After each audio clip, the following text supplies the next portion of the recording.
This is Talladega. Welcome to the NASCAR 360 Racing Network. And after a nice week off for 4th of July last Monday, we are ready to go for some exciting super speedway racing. We welcome you to the next round of Season 2 of the NASCAR Sim Racer Hub Truck Series from virtual Talladega. It's the ServPro 200. I'm Wesley Outland. We've got, of course, Jacob Reeves alongside. Our thoughts and prayers are with the continuing ailing health of William Tiller to get better. Hopefully, he'll be back with us in the booth next Monday night. Jacob, Talladega, you gotta love it. Super speedway racing, the unknowns, the common denominator, that is the wild card of any racing schedule, virtual or reality. Yeah, this is one of the biggest and baddest places. And Wesley and everybody at home, I've had the pleasure of calling a lot of races here at this particular racetrack. And I've also had the pleasure of being in attendance at some of the real races, some of the real NASCAR races that has happened at this track. Give you a little heads up of what this track is for those of you that may have not seen this place. 2.66 miles, 5 lanes wide. You're going to see some serious pack racing. You're going to see everybody pushing, bumping, and doing everything they possibly can to try to get around that next car in front of them. Everybody going to be probably spanned out, I would say, between the first and the last car is going to be about 2 seconds. That's how close these guys are going to be. And Wesley, you talked about all the unknowns. It's the big one. It's the multi-car wreck that always ends up playing a factor here at these restrictor plate tracks. And Wesley, I hope we do not see that tonight, but this is Talladega. As you said, anything is possible. And I know all of these guys have that in the back of their minds thinking about that big one. Yeah, I'm sorry, but I got a feeling here in tonight's ServPro 200 that we'll have a big race and a big wreck. No doubt about it. 3 stages, 200 miles, 100 laps around the 2.66 mile Talladega Superspeedway. Let's take a look at the starting lineup. We'll look at the points whenever the field's on the pace lap. The lineup is set for these drivers getting ready to go. Actually, I think we just lost time in scoring. I think we're trying to get it reset here. There we go. Let's give you the starting lineup here for tonight's ServPro 200. Kyle Hess will be on the pole in the Chevrolet number 86.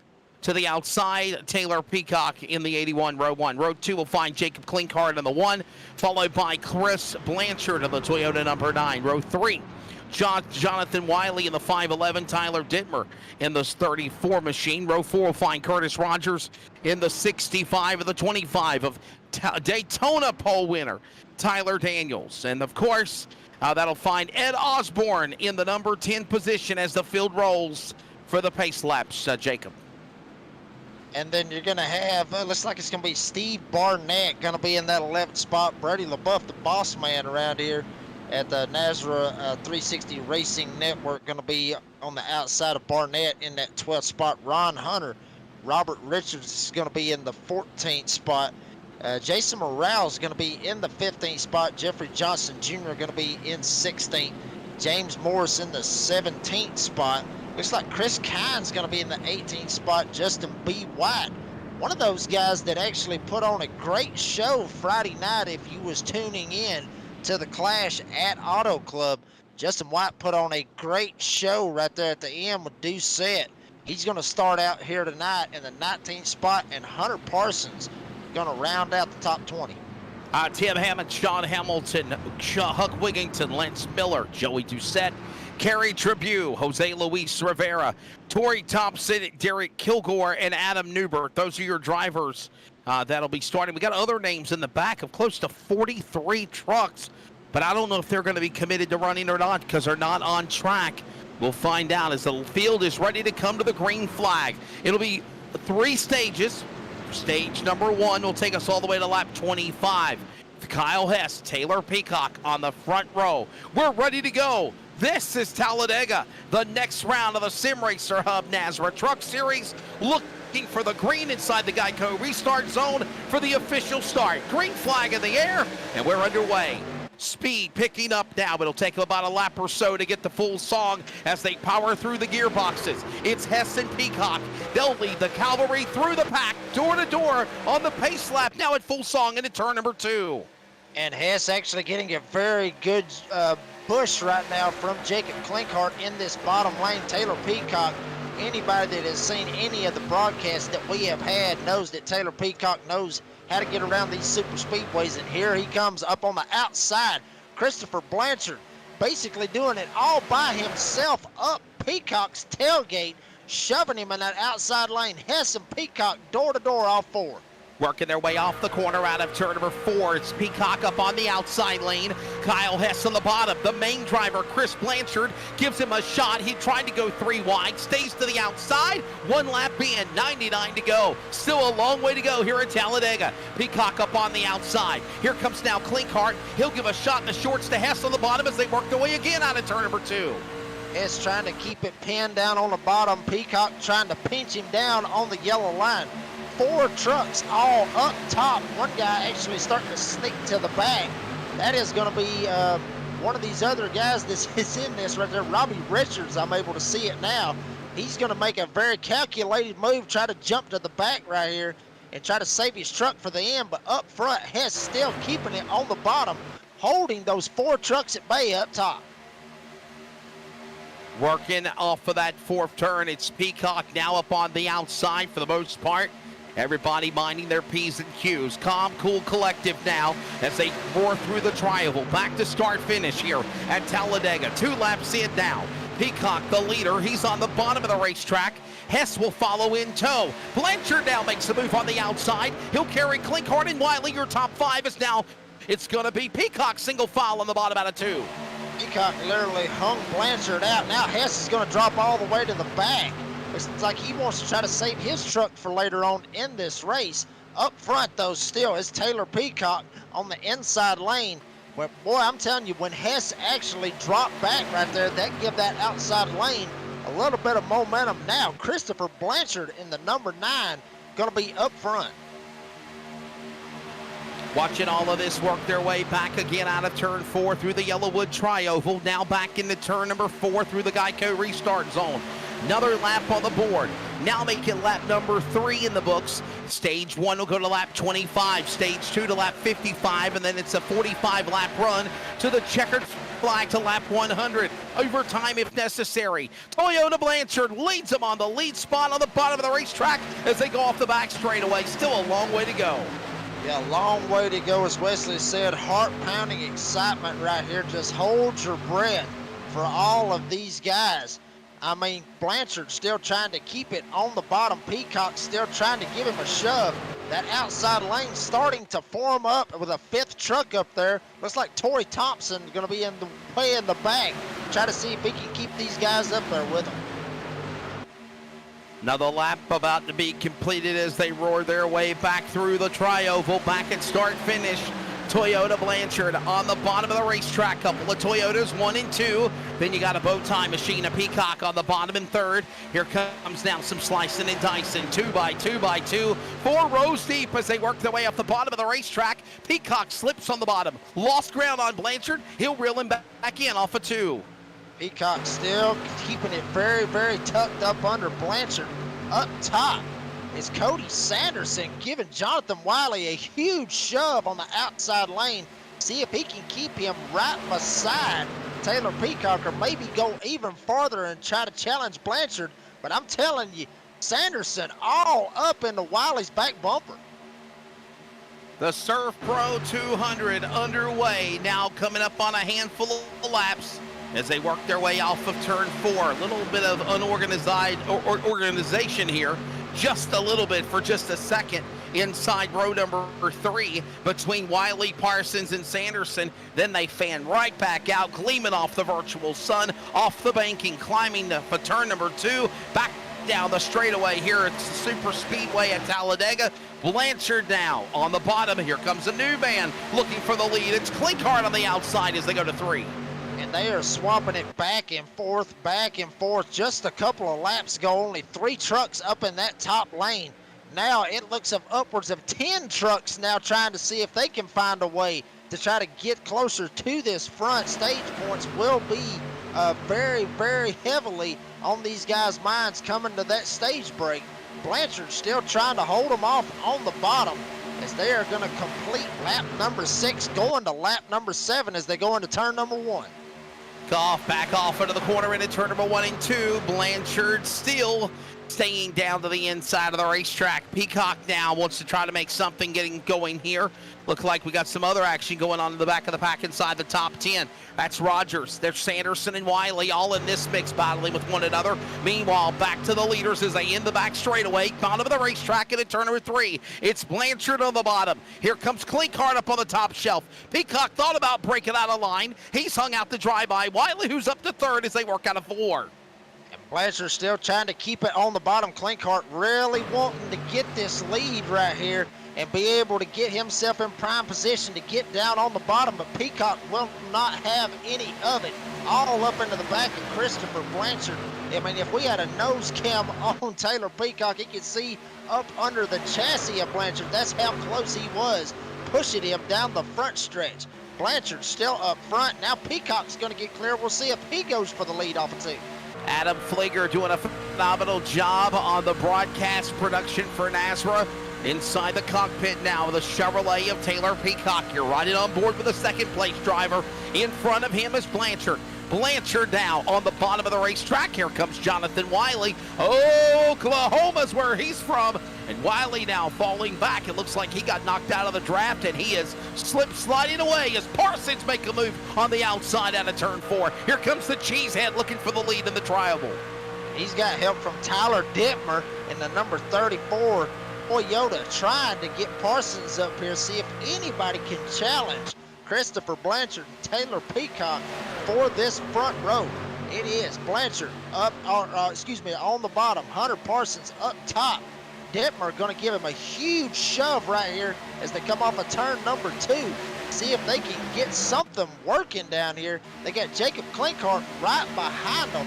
A lot of very hard racing right here, very early in this race, Wesley.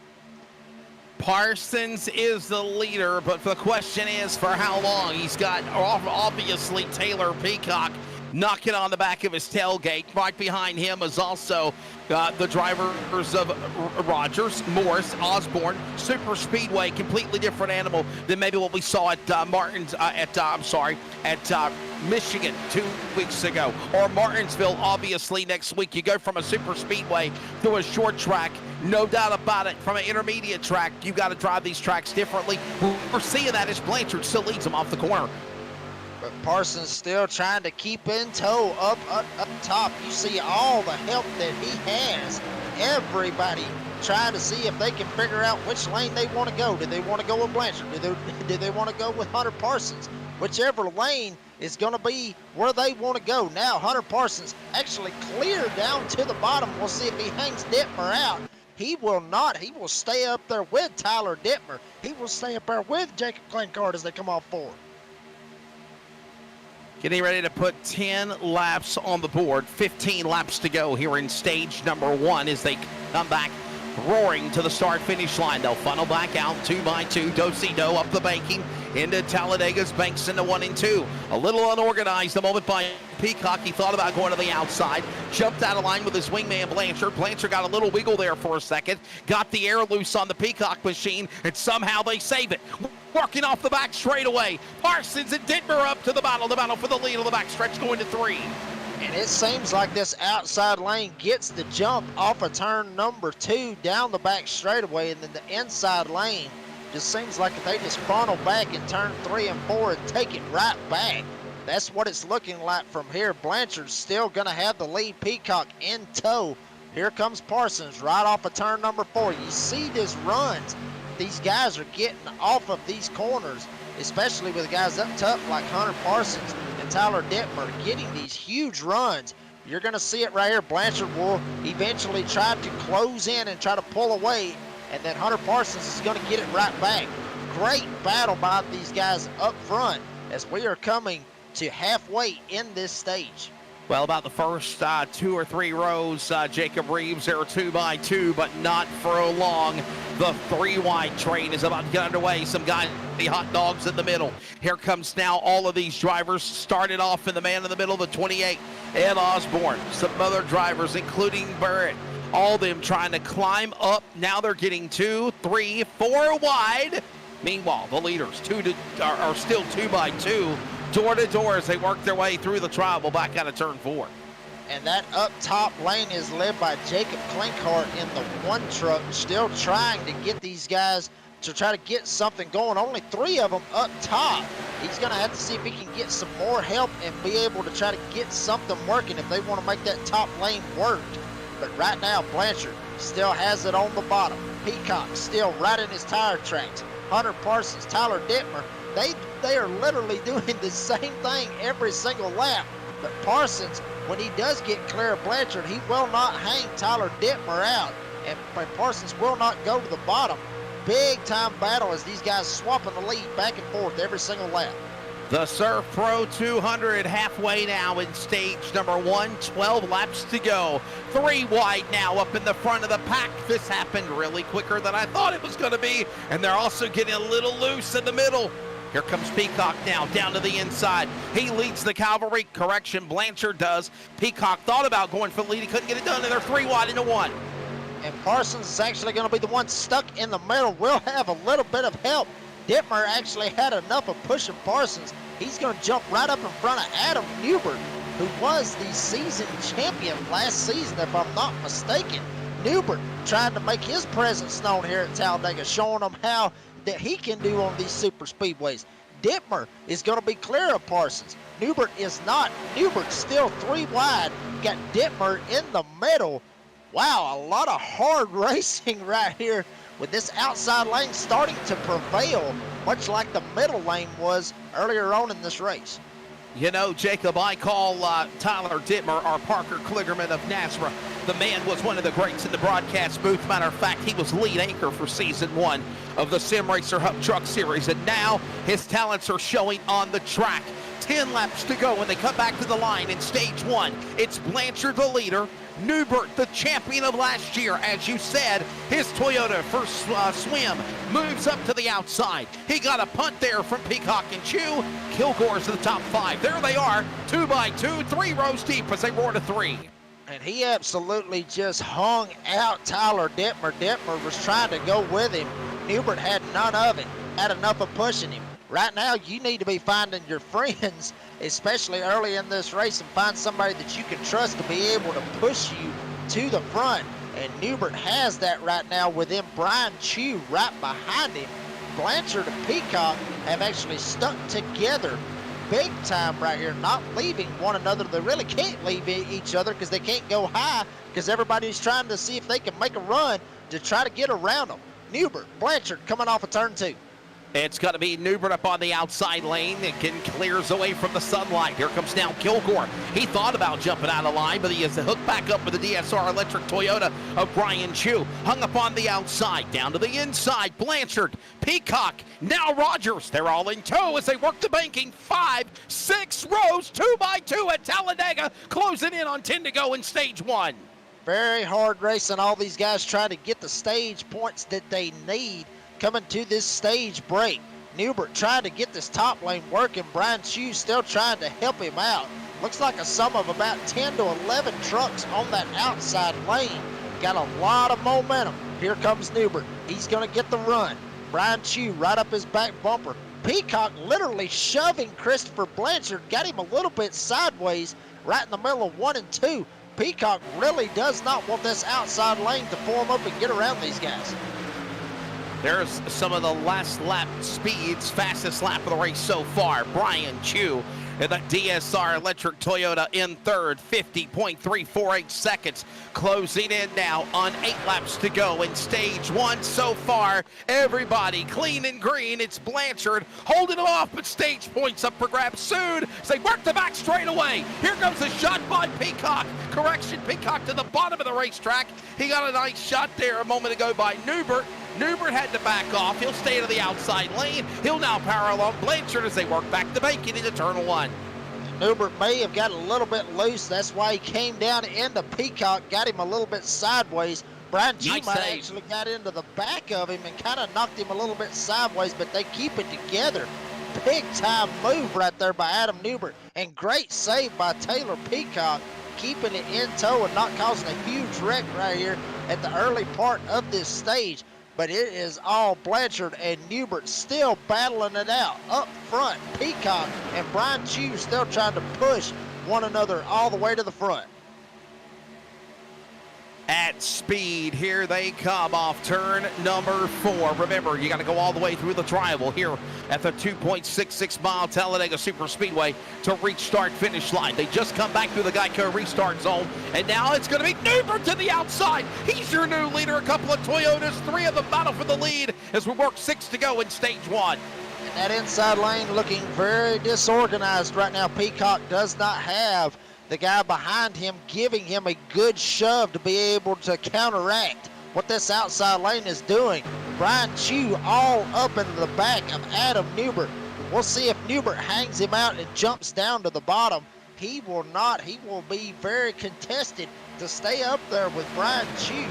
Blanchard's going to fire back on the bottom. 2 by 2 by 2 by 2 by 2 all the way back.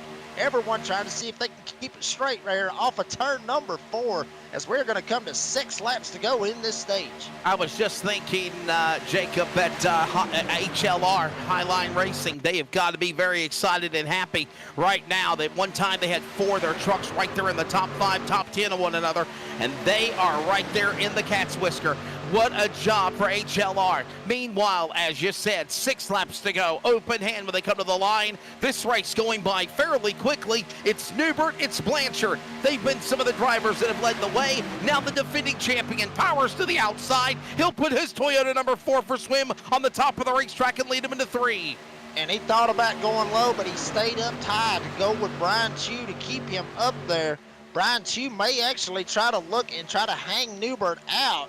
Looked like he was trying to go to the outside just a little bit, or maybe not. Going to stay right in tow. Blanchard still leads, but just by a fender coming to the line. Peacock literally doing it all by himself with no help behind him. Nobody right up behind him to be able to give that push to Blanchard. Blanchard keeping it on the bottom. Newbert still up top with Brian Chu. And Taylor Peacock showing us why he is good at these super speedways, shoving Blanchard down the backstretch. Man, no doubt about it, doing a phenomenal job, as you just mentioned. Definitely continuing, even though they shove them down the back straightaway, continuing to mind their P's and Q's. A lot of respect being given to a lot of these drivers right now as the laps are winding down here in stage number 1. Right now, it's Blanchard and Newbert. They flip-flop with one another. The number 9 is, of course, the driver, Chris Blanchard, the over-the-top designs entry for Highline Racing. And then you've got Swim, Adam Newbert through the triangle to the line. 4 to go. Peacock jumps out of line. Here comes Chu. Kilgore. They're looking for points. They're looking to chop them up in the playoffs as they climb the bank and again into turn 1. And I do not see this 2 by 2 by 2 sticking very long, Wesley. Everybody going to be trying to get those stage points, knowing that there's teammates up there. They got to race for themselves. They got to be able to get the points for themselves. They're racing, obviously, with teams, but they still got to be able to race for themselves and get the points that they need. Newbert getting that huge shove right there by Brian Chu, still not going to hang him out and not drop to that bottom lane. Blanchard going to get the run off of turn number 4. Dead heat race going into the trial. Wesley, you talked about it. The start-finish line not at the trial like it is at the sister track of Daytona. Right there, you see the start-finish line. That's what these guys will be racing to right here within the next 75 laps. Going for the win. Got 3 laps to go in the stage. Blanchard still on the bottom, fighting off Newbert. Don't count out now Newbert. He's got some help. A new man up there in the likes of Brian Chu. Derek Kilgore is also up in that battle. The 51 of Brian Chu for Swim. That's a teammate for, of course, obviously, Adam Newbert on the outside. You think of Derek Kilgore. He's just along for the ride for Swim as well. There comes Team Swim on the outside, making a run on Blanchard for Highline Racing. They work to the line. It's 2 to go this time by in stage 1. Like I said, I mean, granted, you got your teammates, but you've got to get the points for yourself. Peacock, not worried about anything, but just all up into the back of Christopher Blanchard, shoved him literally across the line, literally shoved him through the tri-oval, as the pit road entry has been closed by race control. So nobody's going to pit right here. Everything all on the marbles right here for stage number 1. Here comes Newbert, going to get a shot from Brian Chu up top. Back off into the corner. It's all for the marbles now. 2 laps to go. Newbert up the outside as they work the end of the back straightaway into turn 3. Chu gives him a shot in the shorts. Swim on the outside. High lane racing to the bottom. The 81 of Peacock now trying to help out. Of course, Misfits Motorsports, Chris Blanchard. They come storming through the tri-oval. It's 1 to go in stage 1. Anybody up for grabs in the points? Blanchard's got to hold on tight. Newbert one more time on the outside. You may see some movement on that 3rd lane from some of these guys try to get up here and sneak up here and grab some stage points. But up front, Newbert actually got a little loose going into turn number 1 with Brian Chu straight up his tailgate. Blanchard on the bottom with Peacock. Peacock shoving him. Both of them dead horse race. Peacock shoving Blanchard and Chu shoving Newbert. Big time shove. We'll see if Newbert gets clear of Blanchard and see if he jumps down. Yes, he will. And he's going to get turned off in turn number 3. Oh, no. And the caution will come out. Coming down to the line, last lap and calamity. You see Bullock caught up in it. Newbert obviously involved. Other drivers involved coming to the end of stage 1. Brian Chu looks like he's going to be the winner of stage number 1 here in the ServPro 200.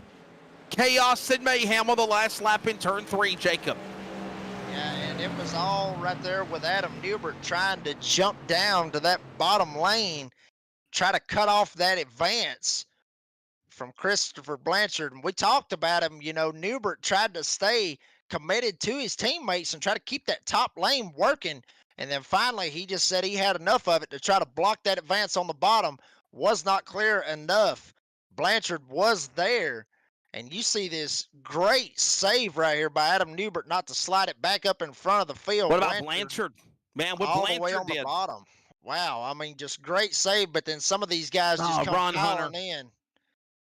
There's Ron Hunter. There's Bullock. Again, nowhere to go. You know, Jacob, it's the victim of circumstance. It's not even your fault. You're in the back, and then all hell breaks loose, and you're just along for the ride there.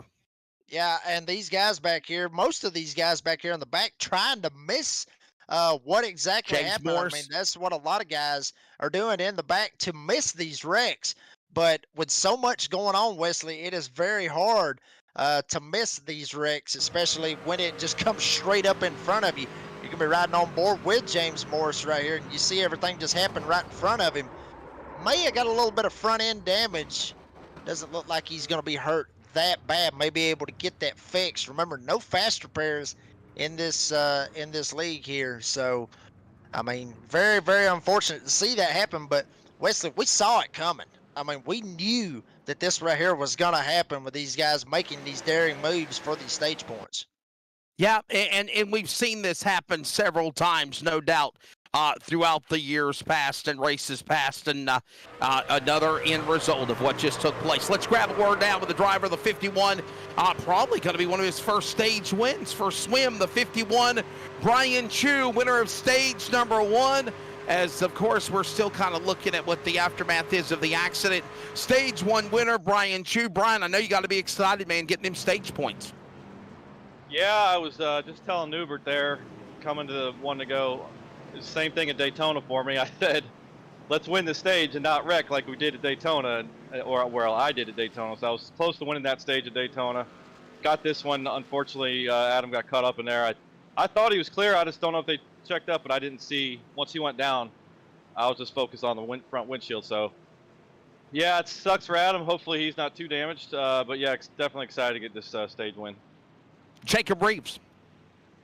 Yeah, Brian. Yeah, I mean, just awesome run right there. I mean, just tell us some. We talk about these stage points all the time and talk about what it's gonna, with all the hard racing. But with Talladega, it means more with these stage points. I mean, wouldn't you agree? We have a good enough team to get up there. I mean, we started back in like 36, something like that. And me and Adam and Derek, we just kind of went through the field and got up there. So if you have teammates that can push through, and a lot of guys drop back. So when all those guys drop back, you kind of get pushed forward, and then you're kind of forced to race. But I think stage points is very important. In the playoffs last season, I had like hardly any stage points, and it ended up costing me in the playoffs. So if to get a stage win and get some bonus points there, it's definitely very important as the season comes down to an end there. Jacob, we'll let you go. Final question, though, man. Do you feel like this is just the calm before the storm? Everybody minded their P's and Q's until that last lap of stage 1. Do you think we'll see the same thing here in stage 2 for the ServPro 200? You know what? I think I'm a little surprised they didn't take it a little bit more 3 wide there. So I think as laps go and the later it gets, it's what's going to hit the fan. So I just when and where, I just got to be ready for it. All right, buddy, we'll let you go. Thank you so much, man. Ladies and gentlemen, the ServPro 200 Stage 1 winner for swim. Sick with it Motorsports. Again, Adam Newbert with his problems, but Brian Chu getting it done here in stage number 1 as we're getting ready to wrap up a ServPro caution. Fire and Water Cleanup and Restoration. ServPro, official caution sponsor of NASRA and the Sim Racer Hub Truck Series, and tonight's ServPro 200.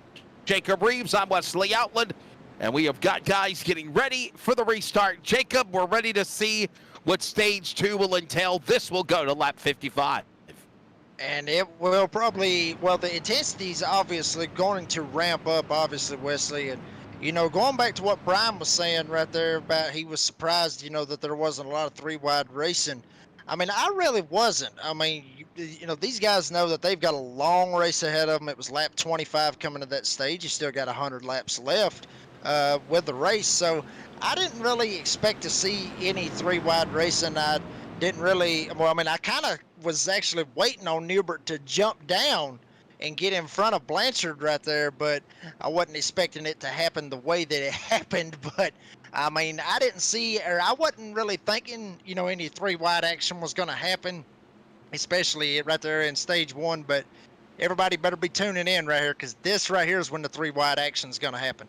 Yeah, it's about to get wild and hairy, no doubt about it. That, again, wraps up a ServPro caution. Field is working their way back into the Geico restart zone through the Yellowwood front straightaway. On the turf, they're 2x2. Peacock and Blanchard alongside one another, ready to bring the field back to Barney, the iRacing flag man. Green flag goes back in the air, and we're ready to go now in stage number 2. Again, this will be another 30-lap stage. It'll take us all the way to lap 55. And then 45 laps in stage 3 to the checkered flag. It's Peacock on the jump. Same old song and dance as the start of the race earlier. He'll do the same thing as they work the green in stage 2. And Blanchard going to get the run up top. Tyler Dittmer going to be right behind him in tow. Derek Kilgore going to be one of those guys that's going to be pushing Taylor Peacock on this bottom lane. Peacock might actually try to let Blanchard down in front of him and try to do the same thing that they did for about the first 24 3/4 of a lap in the first stage, but not this time.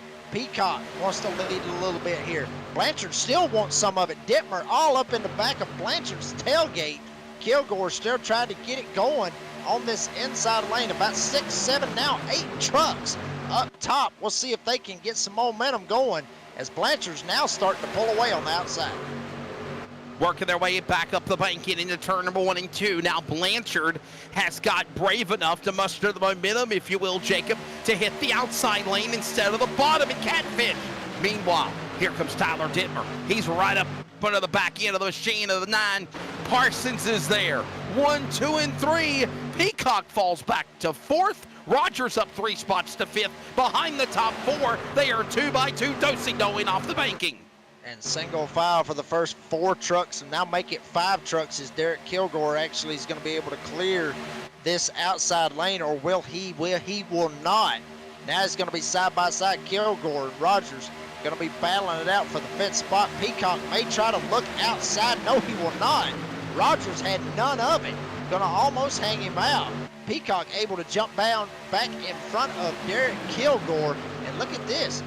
Kerry Tribute all the way from 26th all the way up to 7th on the outside lane, shoving Rogers up on this top lane. He may be wanting to see if he can get up here and put Rogers up front and maybe put himself in second place.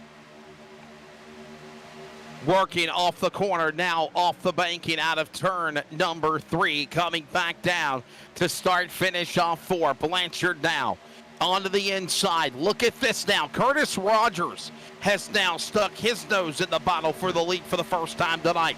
Up 6 spots. Dittmer now falling back to 3rd. Now also Kerry Tribune. New names up in the mix, including also Adam Cantwell. How about Jason Morales? Derek Kilgore, Jonathan Wiley now falling back in your top 10 as they work out of 2.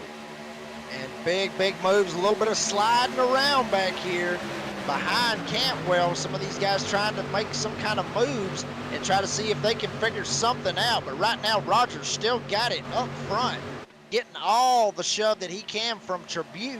Blanchard still down on the bottom. Dittmer now giving him a great shove by Hunter Parsons right behind him. All of this battling going on. Most of the line, or excuse me, most of the help is on the bottom lane.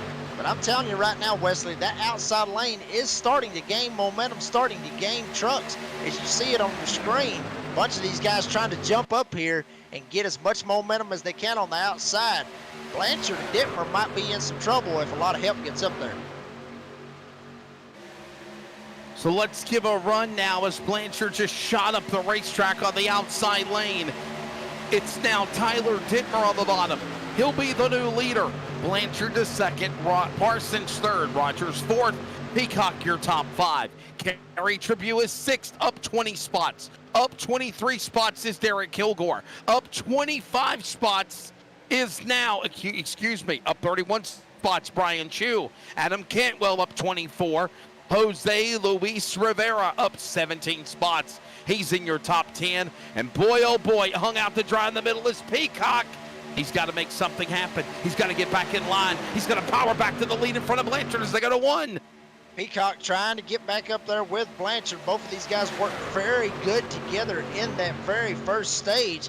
Outside lane starting to back up a little bit. Now Tyler Dittmer, Hunter Parsons really making this bottom lane work with Derek Kilgore in tow. Peacock trying to drag this outside lane, get it back up here where Dittmer is. Blanchard doing all he can to try to shove Peacock back up there. A lot of hard racing. You're going to see Peacock and Blanchard probably side trap these guys on the bottom and try to pull themselves back up to them. You see it right there. Very little. They don't have to be right on their door. They can come down just that little bit and slow that inside lane down. And that's exactly what has happened right here. Peacock actually wanting to go to the bottom. Now Blanchard's actually going to get stuck up top. Blanchard's going to the back. It is Dittmer, the leader. Parsons now up on the outside. Peacock will follow. These drivers work their way up the racetrack, and oh my goodness, Jonathan Wiley is slip sliding away. He is falling back, and so is possibly the 9 of Blanchard. Those drivers losing ground. Meanwhile, new leader Hunter Parsons down the back straightaway as they go to turn 3 and 20 to go in stage 2. Parsons still trying to push Dittmer, Kilgore right behind him. Peacock still trying to get this top lane working and try to get it going.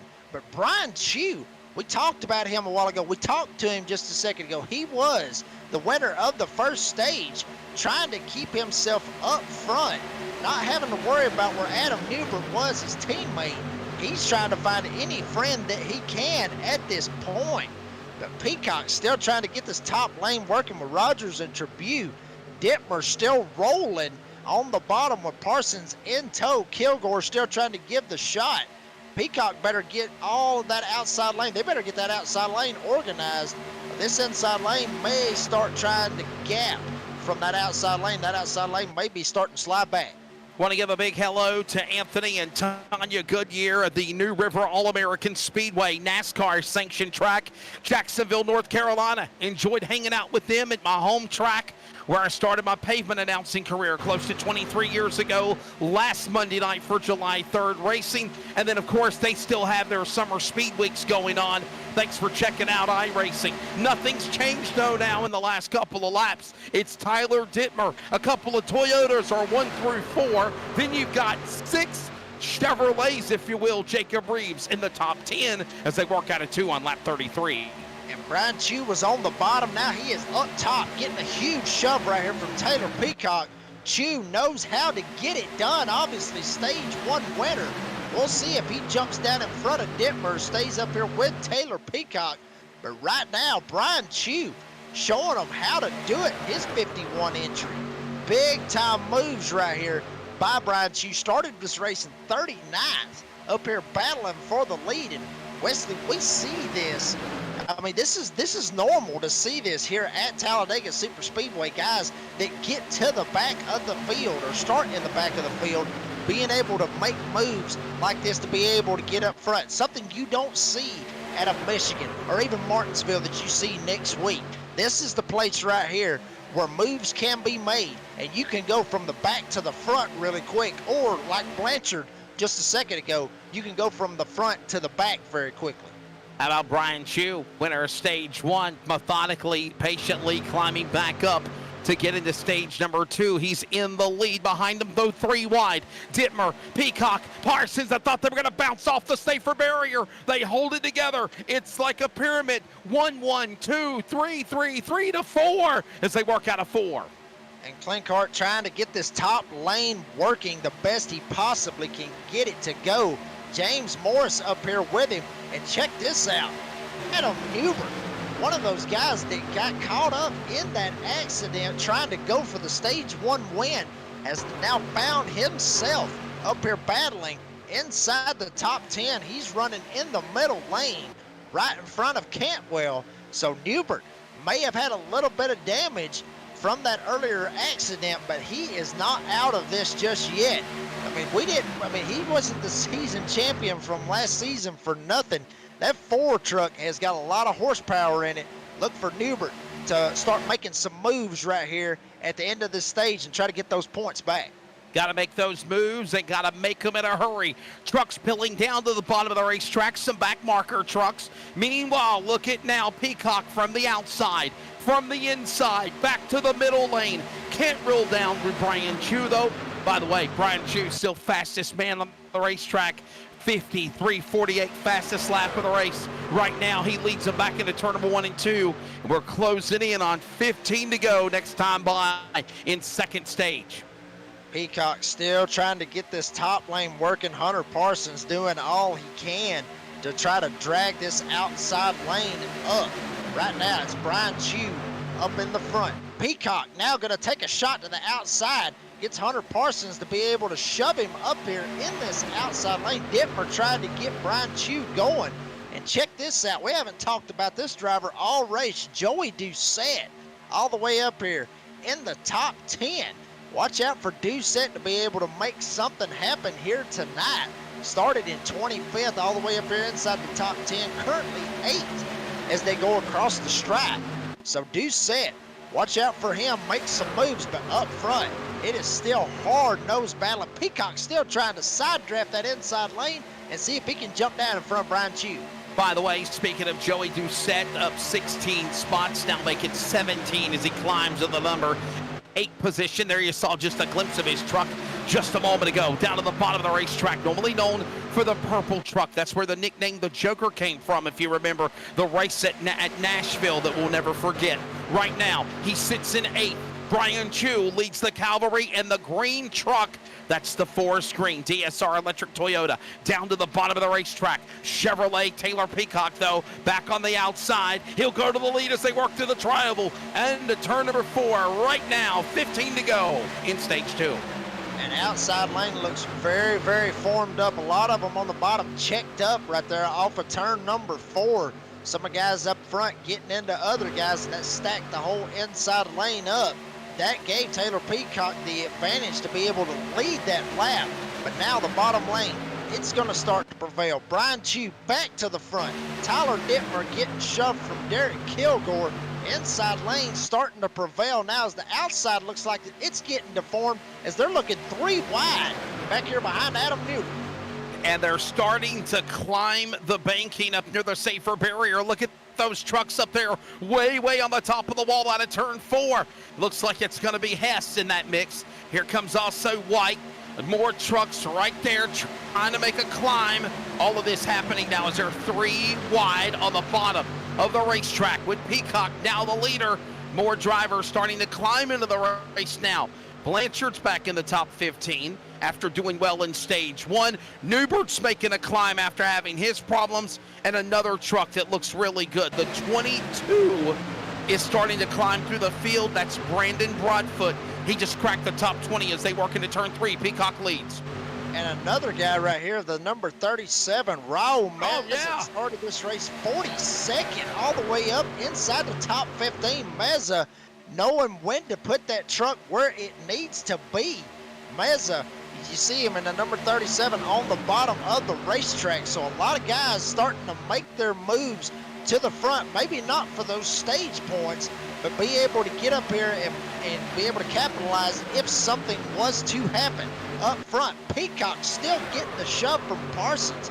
Brian Chu trying to keep it down on the bottom. Looks like a 4-horse race between all 4 of them. Peacock, Brian Chu, Hunter Parsons, and Tyler Dittmer, all 4 of them shoving one another down the back straightaway as here comes the number 5, Jason Morales up top, 3 wide for the lead going into turn number 3. And they're 3 wide, 4 rows deep, Jacob, as they climb in the banking out of turn 4 here at Talladega. Leading the cavalry is Brian Chu. Up on the outside is Peacock. Moving out to the outside, Jason Morales. Where did he come from? He's looking to go to the podium as they work out of 4. And they are getting very tight. Peacock trying to give that outside as much room as they possibly can. Actually snuck up on him just like he snuck up on us. Morales trying to keep this top lane working. They got some momentum. They got some help up there. More help than the middle lane does. But Morales trying to keep them going. Brian Chu trying to hold everybody at bay. Now 3 wide once again. Chu on the bottom, Peacock in the middle, and Morales up top with help from Christopher Blanchard, who was all the way at the back. Now he's up here trying to fight for it. Here coming to the end of stage number 2. I thought a second there that our man on the outside was going to took it out. Morales, I thought that Blanchard was going to give him a shot in his shorts and turn him in the middle of the pack. He backed off. They gave him room. Blanchard now backs away from Morales. Morales on the outside. In the middle, the monkey in the middle is going to be Peacock. Peacock says, I might be the middle man, but I want to be the leader man. He takes it to the outside of the racetrack, climbs the banking. They're 3 wide. Photo finish too close to call. Now Brian Chu will power away on the bottom as they work their way under 10 to go in stage number 2 at Talladega. 3 wide all the way through the field. Everyone knowing right here stage number 2 is when it happens. It was very calm in that first stage. Stage number 2 is not so calm anymore. 3 wide in turn number 3. Morales trying to get this shove from Blanchard and be able to keep that truck as straight as he possibly can. Basically, Wesley, it's too close to call right now. All 3 lanes got all the help that they can get. You just don't know which lane's going to prevail. It could be any one of these guys every single lap as we are closing in with about 7 to 8 laps to go in this stage. We'll see what happens, but Morales is starting to make some headway up on this top lane. They're about 4 laps away to the cross flags. 8 laps to go in this again. Stage number 2 in the ServPro 200. Jacob Reeves, I'm Wesley Outland. Adam Flieger doing a phenomenal job on the broadcast. And the Bulldog, Jason Morales, has powered his way to the lead on the outside. You can hold it. Blanchard gives him a shot in the shorts, gives him a punt in the tailgate, keeps it working. Chu trying to rally back on the bottom, and Peacock is still the monkey in the middle. And now there's going to be a lap car on the bottom. We'll stay below that yellow line. Everyone will go 4 wide for just 1 complete second. Now they go straight back to the normal way. 3 wide. Peacock up top. Brian Chu down on the bottom, and Morales still trying to just inch it. Just try to inch it up there just as much as he possibly can. But Blanchard in tow Now it looks like that outside lane's starting to dissolve, and some of these guys trying to jump back down to the middle. But Peacock, and it looks like Brian Chew, both of these guys still door to door, but do not count out that Bulldog and the number 5 of Jason Morales up top, still trying to make it work. Amazing that Morales is making the outside work in his advantage, right up against the safer barrier, right up against the wall of chaos and catastrophe, and he is still holding that line perfectly with the help of Blanchard giving him a shot in the back of the tailgate. Working on the outside, back through the trial will they storm, cross the start line. They'll funnel back into turn number 1 and 2, closing in on 7 to go in stage number 2. Brian Chew stays hugged to the inside, committed to the bottom, catfishing. He's the leader again off the corner. Chew keeping it on the bottom. Dittmer actually straight up his tailgate, giving him a huge shove. Parsons trying to give Peacock that shove as well, and still do not count out this outside lane. Still trying to get some helpers, if you will, up in this top lane, right up against the cushion for some of the dirt fans that's out there, right up against the wall. Bulldog of Morales still trying to keep him going. Blanchard still trying to keep him going. Everyone trying to get closer and closer and closer to the front of this pack as these stage laps are starting to wind down ever so quickly. I'm telling you right now, like I said, Wesley, it is an any horse race right now, but Brian Chew looks like he's in the catbird seat, taking the shortest way around here at Talladega. Trying to sweep stage 1 and stage 2. Looking good, by the way. When they come to the line, they are officially halfway in the ServPro 200. 50 laps down, 50 laps to go, and 5 laps remaining in the stage number 2. They're not done going 3 wide yet. 3 wide, Chew on the bottom by himself. Morales falls back. Peacock will get some help. They're all climbing the banking as they work out of 4, and they're getting their opportunities to make it to the top 10 for points. And Morales, it looks like he's getting those runs on the straightaways, but going into the turns, he has to back off and not be able to throw it right straight up into the fence. He gets all of it right here on the straightaway, but you'll see this inside of middle lane prevail. Morales not able to keep it with him, but this time around, looks like he may be able to keep it with him as Blanchard staying right up his tailgate. Wow, I'm telling you right now, here comes Morales. He may have the catbird seat that I was talking about. He may have just stolen it away from Brian Chew. We'll see if Morales is able to get down and be able to get in a better spot, but I'm telling you, he's not going to be able to do it yet. Peacock and Parsons is going to be able to jump in front of him. Amazing that the outside lane is working. I think Peacock is now realizing that. He'll now try to climb the top of the racetrack with the help of Hunter Parsons. Nope, they'll stay in the middle lane. Clowns to the left of me, Jokers to the right. Peacock's leading the cavalry in the middle. We're closing in now on halfway. We're officially halfway through the race. 3 to go in stage number 2. Peacock trying to battle Chew for the lead as they work off 2. And this right here has got it in everybody's mind of what happened in that first stage when Adam Newbert thought he was clear and jumped straight down to the bottom. Everybody still 3 wide. Morales still trying to get this top lane working and try to get around Peacock, Dittmer, and Brian Chew. But like I said, I mean, we saw what happened in that first stage. Like I said, it's in everybody. It's in the back of everybody's mind right now. We'll see if it happens. We hope it does not. But with everybody racing as close as they are, anything is going to happen or can and will happen. It's like Murphy's Law. Anything that can happen will happen. And I'm telling you, they are putting it on right here at Talladega. 3 to go in this stage.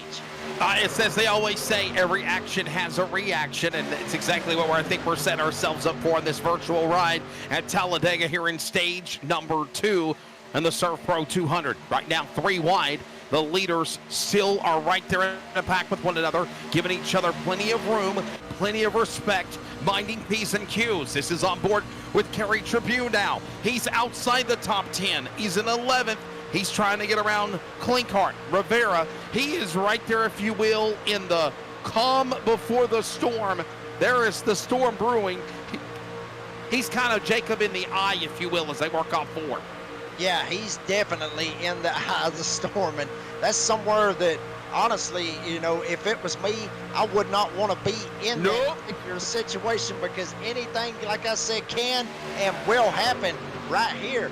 Last lap, I believe it is, in this stage, as Brian Chew starting to jump out on that inside lane. Do not count out Peacock in the middle, and damn sure don't count out Morales up top with Blanchard shoving him on the outside. 3 wide as they go into turn 3.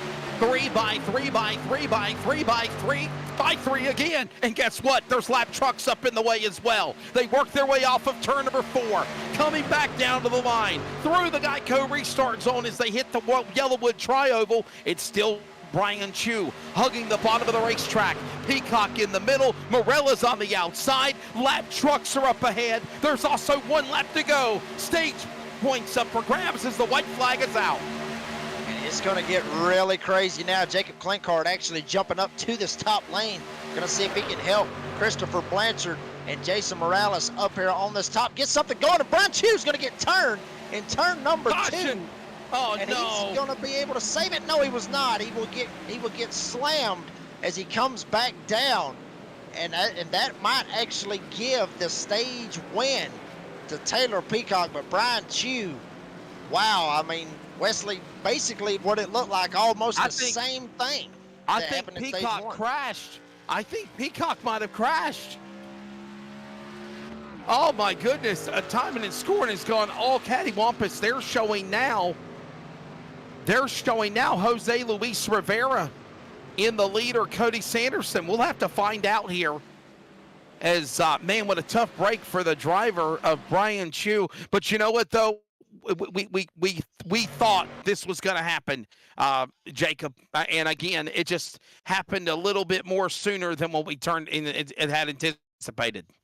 Yeah, and from what it looks like right there, I mean, Tyler Detmer trying to give the shove to Brian Chew right here in the middle of the corner, and it looks like he kind of got into him just a little bit. He slid up, kind of got into Peacock, and then when he tried to come back down, Detmer was still locked on his tailgate. And it looks like Detmer just innocently turned him. I mean, it happens here at Talladega. It definitely happens when there's so much hard racing going on right there. Brian Chew almost had this bad boy saved. Almost came right up in the middle of the track.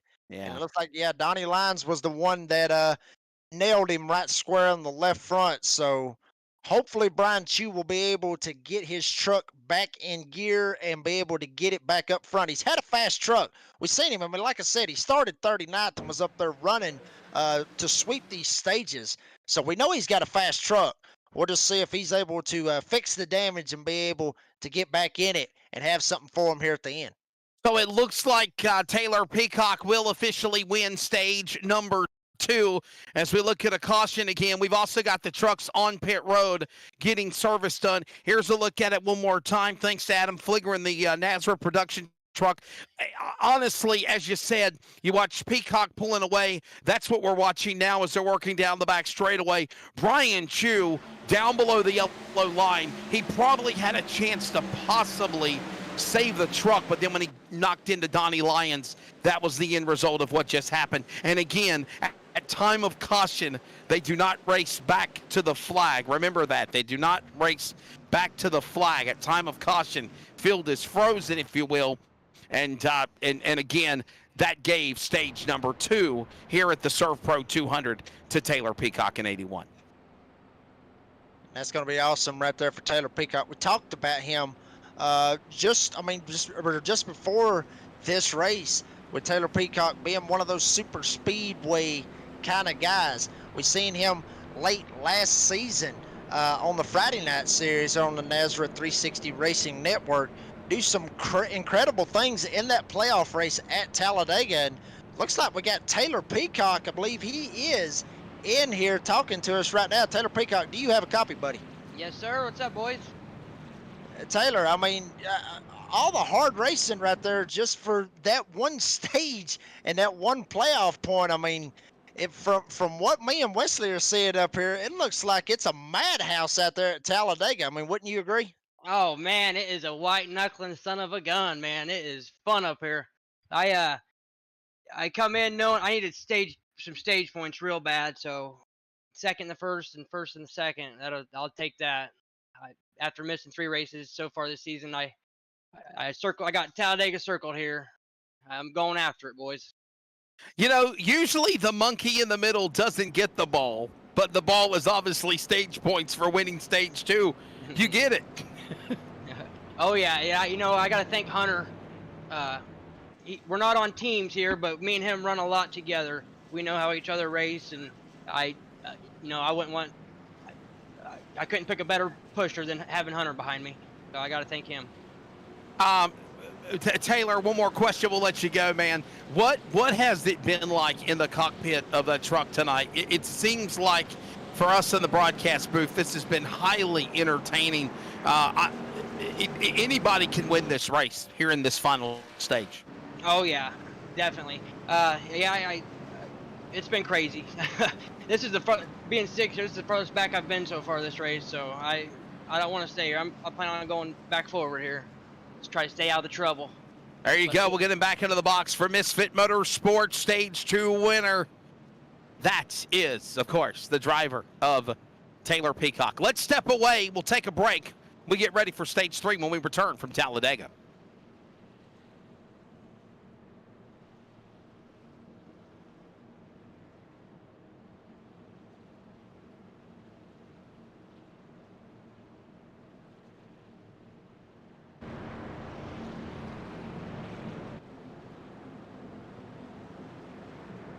Lights are off on the pace truck. Welcome back to Talladega Superspeedway. I thought we were going to go to commercial break, but actually the lights are off on the pace truck, and we're getting ready for the restart. Along with Adam Flieger, our producer, and Jacob Reeves, I'm Wesley Outland. Hopefully William Tiller will be back to join us next Wednesday.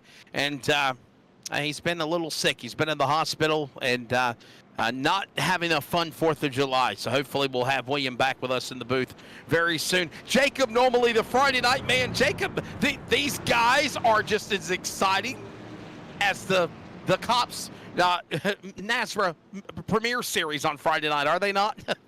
Yes, they are, and a lot of these guys are running in that Friday night series, like Taylor Peacock, Joey Doucette, Ed Osborne, Derek Kilgore, Jacob Klinkart, Jose Luis Rivera. I mean, a bunch of these guys you will see in the Friday night series. So if you get a chance, check them out. It's the Cops Truck Series on Friday nights on the NASRA 360 Racing Network. 9 o'clock on Friday nights, getting ready to go to Daytona and get their season kicked off.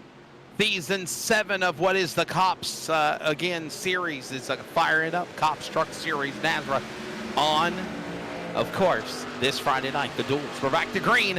This is stage number 3. The run for the payout window underway. Green flag is in the air. This will take us all the way to lap 100. Sean Hamilton, the leader over Kyle Hess.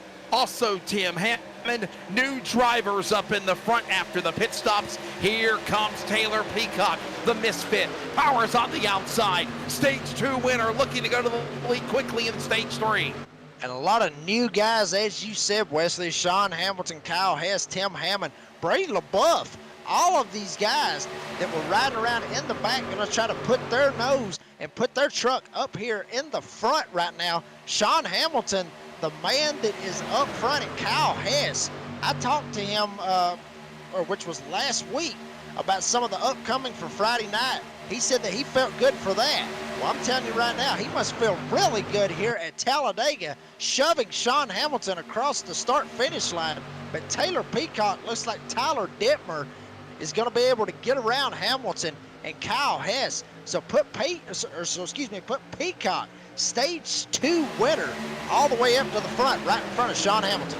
Whoa, in the middle, Adam Newbern, a little shot there on the bottom. Oh, I thought he was going to get tagged. He saves that truck, works their way into turn number 3, climbs the banking 3 wide. He's the man in the middle. He's right there behind him. I believe the driver of course, Brady LaBeouf, also trying to get something started in the middle lane. Taylor Peacock is back to the lead. Canada's friend of the North, Sean Hamilton in second spot. Kyle Hess, by the way, who started on the outside of the front. I love this view. Check it out at speed. Yeah. And Kyle Hess up to third again, as you mentioned. And look at how fast they quickly got back to 3 and 4 wide. Yeah, very, very quick back to 3 and 4 wide. I mean, I don't think they've learned anything out of that stage number 2 with all the 3 wide that was going on. But Jacob Klinkart going to be leading that outside lane with Derek Kilgore and Joey Doucette. Looks like Kerry Trebu's going to join them. 4 cars up top. Now it's going to be 5 cars up top with Cody Sanderson up top, looking to make it 3 wide once again for the lead here at Talladega. Jose Luis Rivera, his number 20 Chevrolet, goes right up the middle. He's right up the gut, making moves, trying to hook up with this guy in front of him there. The 979 entry. And while that goes on, Peacock falling back. Jacob Klinkart now goes to the lead. He'll pull to the inside and throw the block on them as they work in a 3. And look who's behind Rivera. Adam Newbert clears the path in the middle out of 2. Do not count out that 4 truck of Adam Newbert. We've seen all the speed that he has. He does not want to be at the back of any of this. He does not want to screw himself out of a good finish and possibly out of a win. So Adam Newbert, you see him from Toccoa, Georgia, the Georgia man. And you know me, Wesley, I'm from Georgia myself, so I'm always for the Georgia guys out here in the Sim Racer Hub Truck Series. I'm telling you, Newbert, he is not out of this but right now, the man up front, Jacob Klinkart, Tyler Dittmer, and Taylor Peacock, as they better watch out. Here comes Curtis Rogers and Jose Luis Rivera on the outside. And by the way, you got to remember Adam Newbert and the other drivers that are involved in that accident at the end of stage number 1 with Newbert leading coming to the white. He had he had damage on the truck, but they don't get a fast repair. Fast repair is a master reset. He had to work his way methodically back to the field here in stage 2 to put himself in contention in stage 3. He could be a guy that could win the race. And look at now Curtis Rogers, the 65. We haven't mentioned his name very much. He's now to the lead, battling with Klinkart as they work out of 4. And Doucette is right behind Newbert, so 4 trucks up top trying to get something working. Here's Ed Osborne in the number 28 right behind Doucette with Kilgore right behind him. 2 by 2 by 2 all the way through the field as Klinkart gets shot right in front of him. Curtis Rogers jumping down. Now here's Rivera up top battling Curtis Rogers up front. Newbert going to give Jose Luis Rivera a good shot right here off of turn number 2. We'll see what happens as Dittmer's going to drop to the back of the field. Yeah, watching this work of the back straightaway now, closing in, by the way, on lap number 64. To the back stretch they go into turn number 3. Rivera is now the new leader. He has won a race earlier this year in the series. He wants to do it again. Joey Doucette now, where did he come from? The 16 on a roll, Newbert on a roll. Anybody can win here as we're closing in on under 40 to go. And Doucette made a killer move from the top down to the bottom and jumped right in front of Curtis Rogers. All of that happened when Dittmer got out of line and killed the momentum on the bottom lane. But Jose Luis Rivera still up front with Newbert in tow, shoving him. And now Joey Doucette. And it looks like Joey Doucette and Jose Luis Rivera battling it out for this lead right here. Oh, my, I thought he was going to bounce off Doucette and Rogers. That was the 4 of Adam Newbert. He stays in the gas. He'll move to the number 2 spot on the outside. Powers behind Rivera. Newbert back in the ball game. Doucette now up to 3rd as they work to get out of turn number 4. Wow. Big sliding around right here. Very early right here for all this to happen in turn number 3 as we got some movement up top. Newbert gonna hang out Jose Luis Rivera. That's Derek Kilgore back there on the outside lane. 4 wide across the stripe. And look at Brian Chu. Where did he come from? Spinning at the bottom of the apron, the last into the stage 2. He's now right back into the top 5. He has found the line with Derek Kilgore. They are just trying to steal spots away from everybody up against the safer barrier. And Newbert just realized it and threw the block out of 2. And Peacock, believe it or not, is going to bounce all the way to the back, drop below the yellow line, sees all this action going on. But wow, Brian Chu, we thought he was going to be in some serious trouble. But now up here trying to battle up here for the win. Newbert leading this top line with Kilgore and Brian Chu. But up front, Jose Luis Rivera getting a huge shot from Ed Osborne and Kerry Tribune up in the top lane. Doucette trying to get Rogers to help, and behind him, 3 wide back there around the Brian Chew, Adam Newbert, and Derek Kilgore area. I say this humbly. I am a fan of restrictor plate racing because it shows the strategy of these guys. You can't just bonsai and go out there. You've got to methodically make your moves. You can't do anything crazy. And to do there, it also is in the trust factor, whether it's reality or virtual. Jacob, you've done this a long time as well. You got to respect your fellow man or woman beside you. You're 3 wide, you're 4 wide. One wrong slip can be chaos or disaster, and that's why these guys are the best and the best at NASRA, doing what they're doing. Look at them going 3 and 4 wide again through the travel as we're closing in on 30 to go. Yeah, I mean, this right here, I mean, a lot of people will sit there and say it's just easy just to hold it to the floor and just be able to just go straight around this track. Well, it's not easy when you're 3 wide by 3 wide by 3 wide constantly every single lap. You got to hold your line, like you said. You got to have that trust in those guys, especially with Adam Newbert and Derek Kilgore, those guys up top. You got to trust 2 lanes right below you and hope like they don't have a little bit of a problem, or somebody don't get into the back of somebody and it just be out of their control. So you got to have a lot of trust running right up against that wall. But I'm telling you, we've seen it happen. We've seen this outside lane make a lot of headway and get a lot of momentum going. As it looks like we may be getting a little bit more from Cody Sanderson. Looks like he was going to try to jump up to the top and go up top, but now that outside lane has fizzled out. And now Ed Osborne down on the bottom in front of Joey Doucette. Kerry Tribute shoving Jose Luis Rivera as they go into turn number 1. And how about another driver that has just made his way in the top 10, Brandon Broadfoot.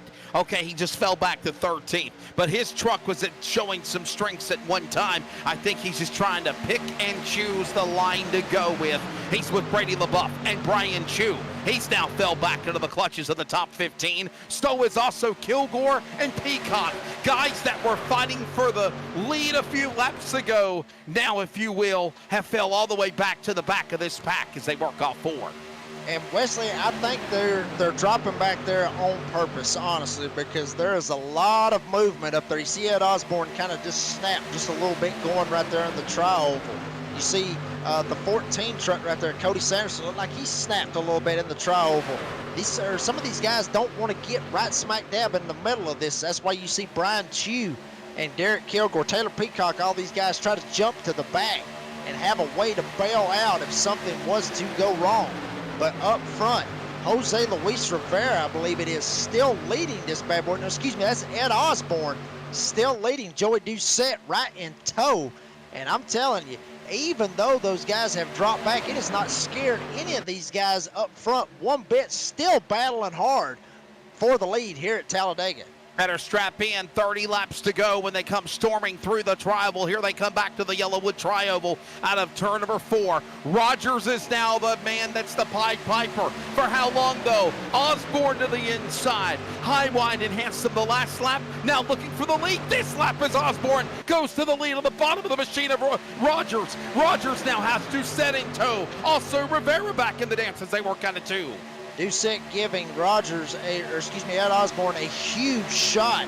I mean, so many big players up here, Wesley, it's hard to figure out which one of them that there is because everybody is so evenly matched right here. But Rogers trying to get this top lane working, trying to get Jose Luis Rivera to get up there and give him a shot. Wesley, you mentioned Jose Luis Rivera has won a race this season. He would love to get another one and pad on some more points and pad on those playoff points later on in the season and help his case to try to win a championship later on this year.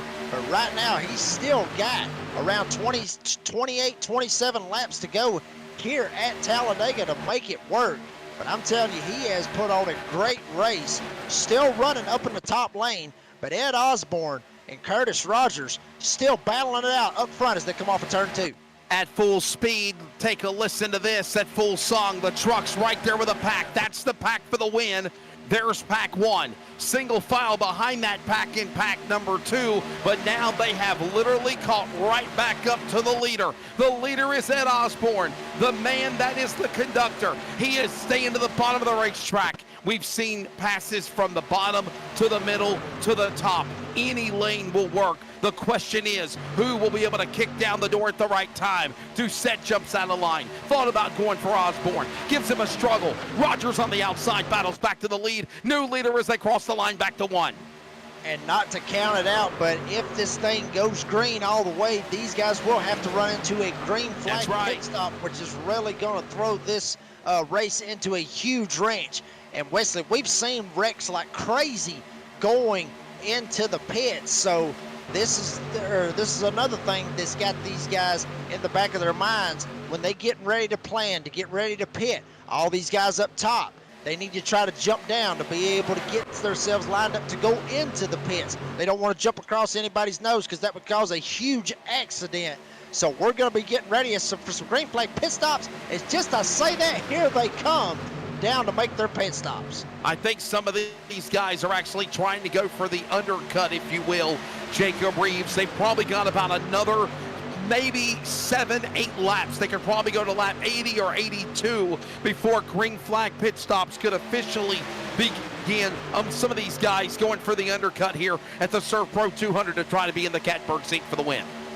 Yeah, but still, I mean, they're inside their windows, so they will be able to make it.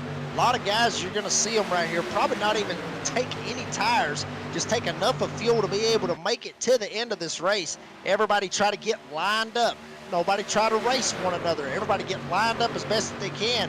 Get back into the draft. Get all the momentum that they can to be able to get back going, as you're going to see another wave of cars head down pit road. Yeah, here comes some more pilling in. Looks like Kerry Tribune is going to pull onto the pit lane. So is Clinkhart. So is what? We got a wreck. Jose Luis Rivera spins in the grass. He is still near the entrance of pit road. They will not throw a caution, as also Barnett, Blanchard, White, Parsons, Maurer, Tribune, all on pit road. It's Cody Sanderson now the leader on the back straightaway. And I'm telling you, Jose Luis Rivera came in there very, very hot. I mean, literally locked up the right front tire, trying to get it wound down the best that he possibly could, but he was not able to make it work. Now, what will these guys do? Already two groups of trucks have already made that pit stop. Will Cody Sanderson and Toad and the rest of them make this pit stop? No, they will not. They'll wait another lap. So a lot of great strategy. Wesley, you talked about all the strategy that can happen here at Talladega. You're seeing a lot of it right here. Now, you got 3 packs right here of trucks. Which pack of trucks is going to be the fastest, and which one of them is going to be able to close this thing out and get the win here tonight? And by the way, you've got to remember, you've got to be the top dog when it's all said and done. You've got to make a perfect pit stop under green flag strategy. You cannot make a mistake. It can cost you. By the way, Brian Chu back up to the lead. They've not pitted yet. We're still waiting to see the 51 and others come to the pit lane. But as you mentioned, though, Jacob Reeves, these green flag pit stops is going to send everybody all around the racetrack. If we've got a track map, you could see it, because there will be trucks scattered on every part of the race course. And again, that is a good thing, but it also is taking away this big restrictor plate, bunched up tandem pack racing to determine the finish. There you see. All right, look, if we can get the logos out of the way, you can see the track map, and you can already see where it's already becoming organized, if you will, of everybody being separated from each other as they cross the line there in the turn number 3, Jacob. Yeah, but, I mean, everybody's going to get bunched right back up. Some may have a little bit more of an... Possibly. Yeah, very, very good possibility. Is very possible. I know we would love to see it. I know everybody at home that's watching on the Nazareth 360 Racing Network would love to see everybody get bunched up and see some of the crazy action that we saw in stage number 1 and stage number 2. But these guys are splitting this up for a reason. They don't want to be in this big wad of cars that could produce that big one that we have been yet to see. We've seen many big ones, but we haven't seen the big one, Wesley. And that's what these guys are trying to prevent tonight here at Talladega. Closing in on under 25 laps to go now. Jacob Reeves, Wesley Outland, Adam Flieger, the chaos and mayhem that Talladega provides. He has done a phenomenal job finding the virtual video images and the sights and sounds along the way of what this has been. We've only seen 2 caution flags, primarily at the end of the stages in stage 1 and 2. Of course, stage number 1, crazy stage going, of course, to the driver of Taylor Peacock, Brian Chu, winning stage number 2. No correction, flip-flop that. Brian Chu, winner of stage 1. Taylor Peacock, winner of stage number 2. And since then, I'll be honest with you, as we come to the end of this race, Jacob, I can't tell you who's going to win this thing. I really can't. Well, these guys back here in this second pack, I mean, literally, we've seen 2 waves of pit stops, and believe it or not, every single one of them are in a giant pack. They're actually catching Brian Chu, Derek Kilgore, and company that's up front. So they're catching them little by little, but you see a lot of side-by-side racing. You don't want to really see that. You really want them all to line up in one line, because that's going to not worry about that side drafting that we talk about a lot. Obviously, they don't want to slow down any more than what they have to be. They want to be full throttle all the way through and not have to worry about any air trying to pull them back. But, I mean, they got to do what they got to do. I mean, they're trying to figure out, they think that they're going to be faster up front, and that's exactly what they're trying to do. You see Kyle Hess up top with Justin White trying to shove him as well. 2 or 3 big races going on, especially with this front pack that still has to make that green flag pit stop. Working into the banking into turn number 1 and 2. They're coming back off the corner. Down the back straightaway, and again, watching all of this happen here, you still see Brian Chu as the leader of this pack. Derek Kilgore, Adam Newbert. We're actually watching this second pack, if you will, led by, it looks like, Joey Doucette and others. And again, still waiting for people that's got to pit. They haven't pitted yet. Remember what I said, around 80 to 85 laps was around the pit window that I was thinking, if you will. These drivers right now up in front, I think, Jacob, are pushing it to the limit of possibly emptying the tanks, because I think they're thinking we're going to see a caution with under 20 to go. It just hasn't happened yet. The hourglass will be running short. They're going to have to come to the pit lane. And that is going to make it very interesting right here. I mean, a lot of these guys are going to be trying to dip down and be able to just go in and just get that gas that they need. But you got to think about it, Wesley. They got to go all the way around turn number 1 and 2, not pull back up on the racetrack. So when they're able to merge, they're too wide back there with Taylor Peacock, Kyle Hess, and others, Joey Doucette, Jacob Klinkhardt, all of them too wide. So they're going to have to merge up with that pack. And obviously those guys are going to be at full sail. They're going to have to start gaining momentum back. So I'm with you, Wesley. They're waiting on this caution, trying to empty the tanks and see if that caution will happen and try to get everybody stacked up. Might even bring some of these other guys that came in just for fuel. They may have slid the tires a little bit, make them come in and get 4 fresh tires and be ready for the end of this race. If you're watching the drivers working their way into turn number 1 and 2, as Jacob just mentioned and I did, there's the blend line. Watch them work their way off that second turn. You see that blue cone? Bottom of the racetrack. That is the blend line cone. They cannot commit back onto the racetrack until, Jacob, they pass that blue cone, and then you invert back into the racing traffic. If you do it before then, you will suffer an EOL penalty, and it takes yourself out of the race. So you got to remember, you got to be mindful also, not only for the, here they come, I told you, around between 80 to 85, and they're coming to the pit lane, Jacob. Kilgore went in there very, very hot. May have got a little bit of a speeding penalty right there. Brian Chu gets in very nicely. Newbert had it woed down very nicely as well.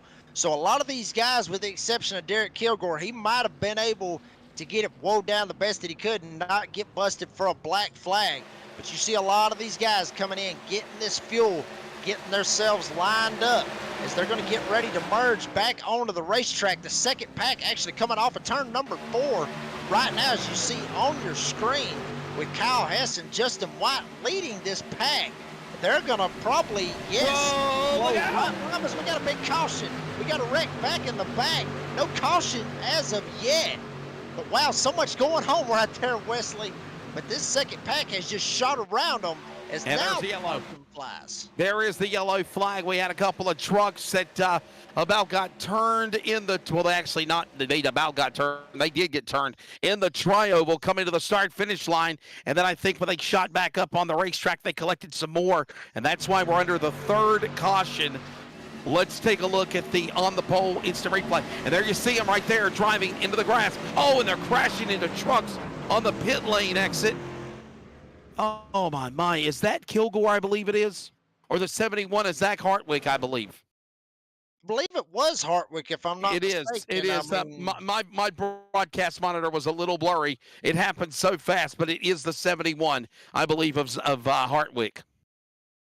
I mean, and that's just a product right there of, you know, this tight quarters racing that we see right here. Actually, that was Morris. James Morris. My apologies, the 47.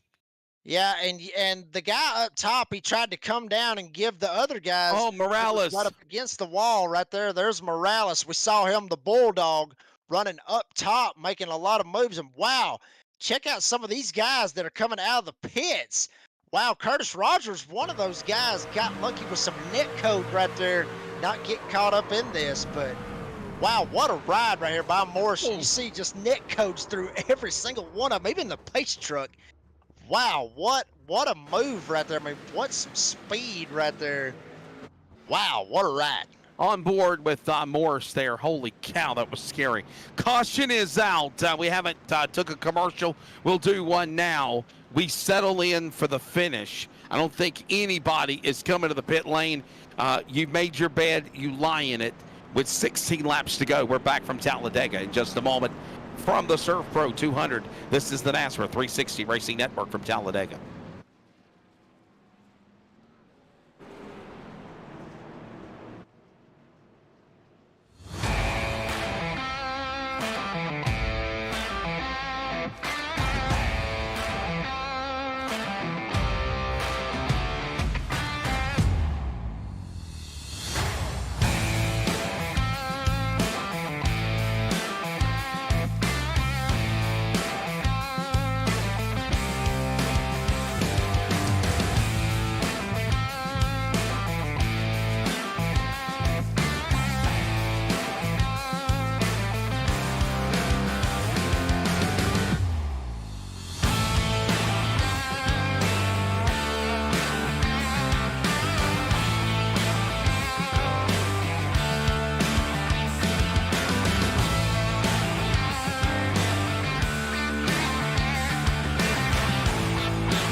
Shit.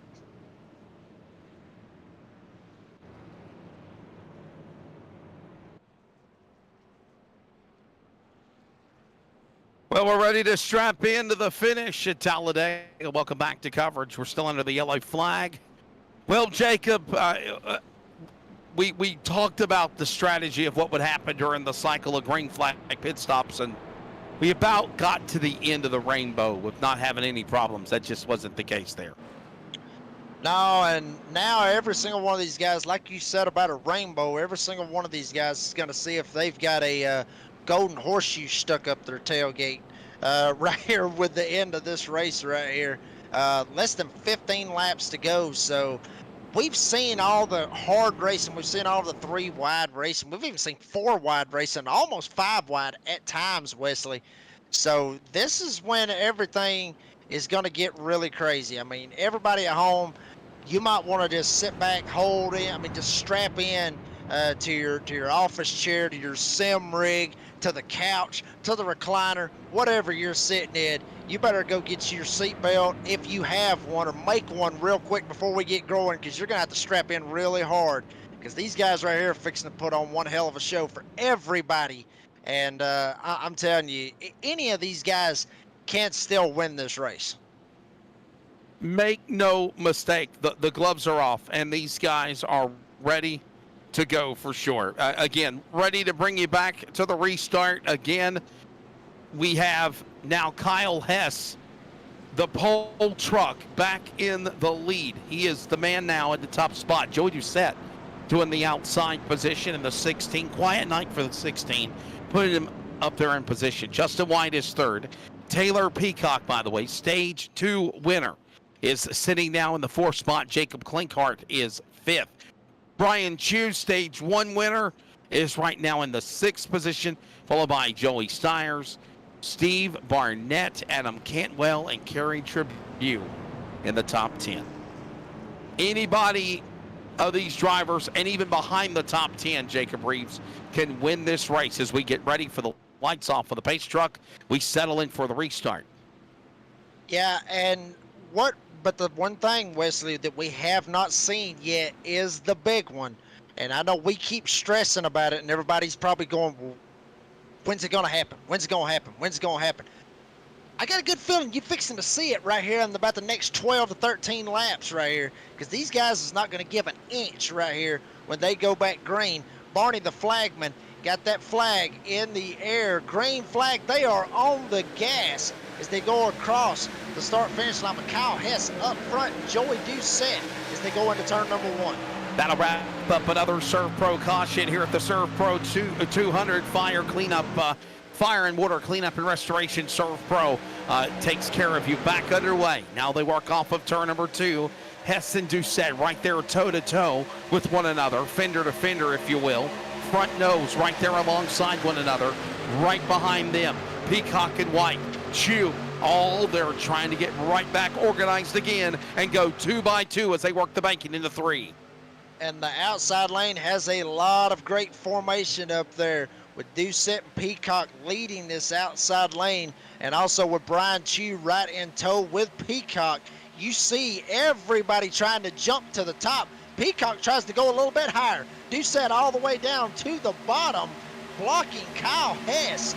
Wow, Doucette did not want to have any of Taylor Peacock shoving him right there. But now, Doucette on the bottom, Hess right behind him, White right behind Hess. Now that inside lane starting to get a little bit of mustard, starting to get a little bit of momentum. But here comes that outside lane led by Taylor Peacock. Down the back straightaway right now, Doucette right now in the middle of the racetrack. Hess will go to the bottom. They go way, way below the yellow line. If this was the NASCAR Cup Series or the trucks, there would be black flag penalties. But this is not for NASCAR. It is all fair game. Peacock leads them in the corner.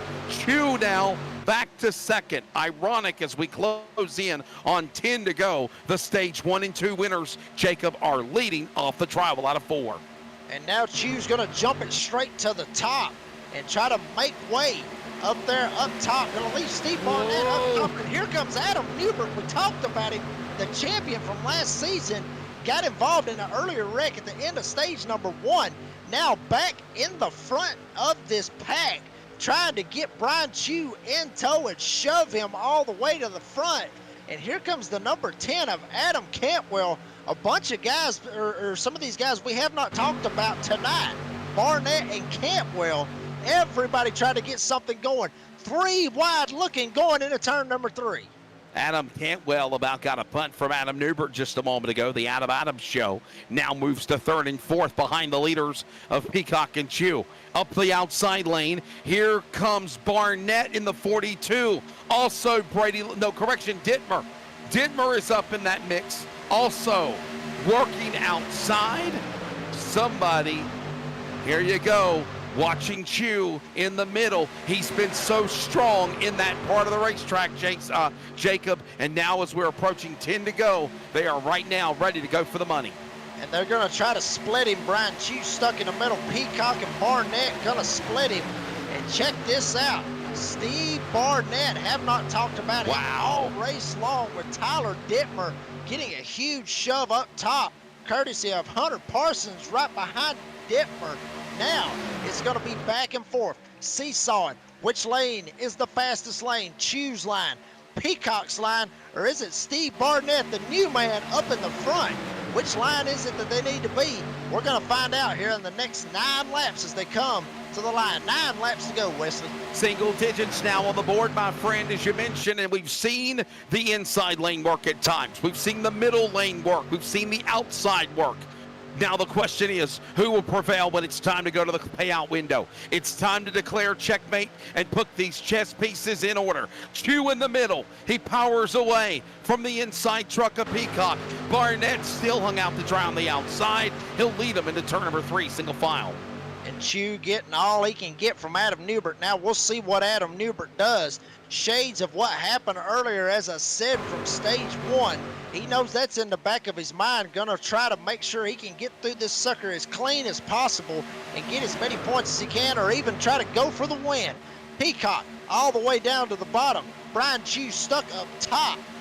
Cantwell right behind Peacock. Newbert behind him, and 3 wide behind the first 4 trucks in the field. 8 laps to go. 8 laps to go. I cannot believe it that we just didn't have a wreck a few moments ago coming off the corner. Kerry Tribune was getting really, really loose. Barnett was thinking about going to the inside, jumping to the middle lane, cutting the block on Chew, and then getting to Peacock. They still hold it together. Look at how close this pack is.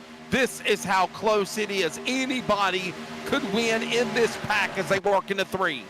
And Tim Hammond, the 69 truck, have not talked about him all race long. As much as Barnett, both of them now starting to work together. Newbert's going to get the fence, and this might be the big one. It is the big one right here, almost at the end of the race. Big time calamity right at the entrance of pit road. It all happened when Adam Newbert got turned up in the outside retaining wall. Several trucks scampering to move away from the accident. You see what's left of Blanchard's truck. Obviously, Adam Newbert damaged. You said a few moments ago in the back of his mind, he had a fear this was going to happen. It just did with 7 to go. Yeah, and we're going to see it right here on the pole instant replay on your screen. And you see Newbert right there. I mean, he just comes straight up the track. May have got a little bit of help from behind, but honestly, I mean, no. I mean, Tribune was nowhere near him. I mean, Newbert just tried to come straight up the track. May have got a little bit tight. Actually, Wesley, there might have been a little bit of net code involved in that. You can see it right there with Hammond and Newbert's trucks, how they collided. And then from there on, everybody trying to just jump straight to Dittmer in the middle. bottom. Dittmer in the middle. Brandon Broadfoot, the 23 of Steyer's involved. Osborne turned.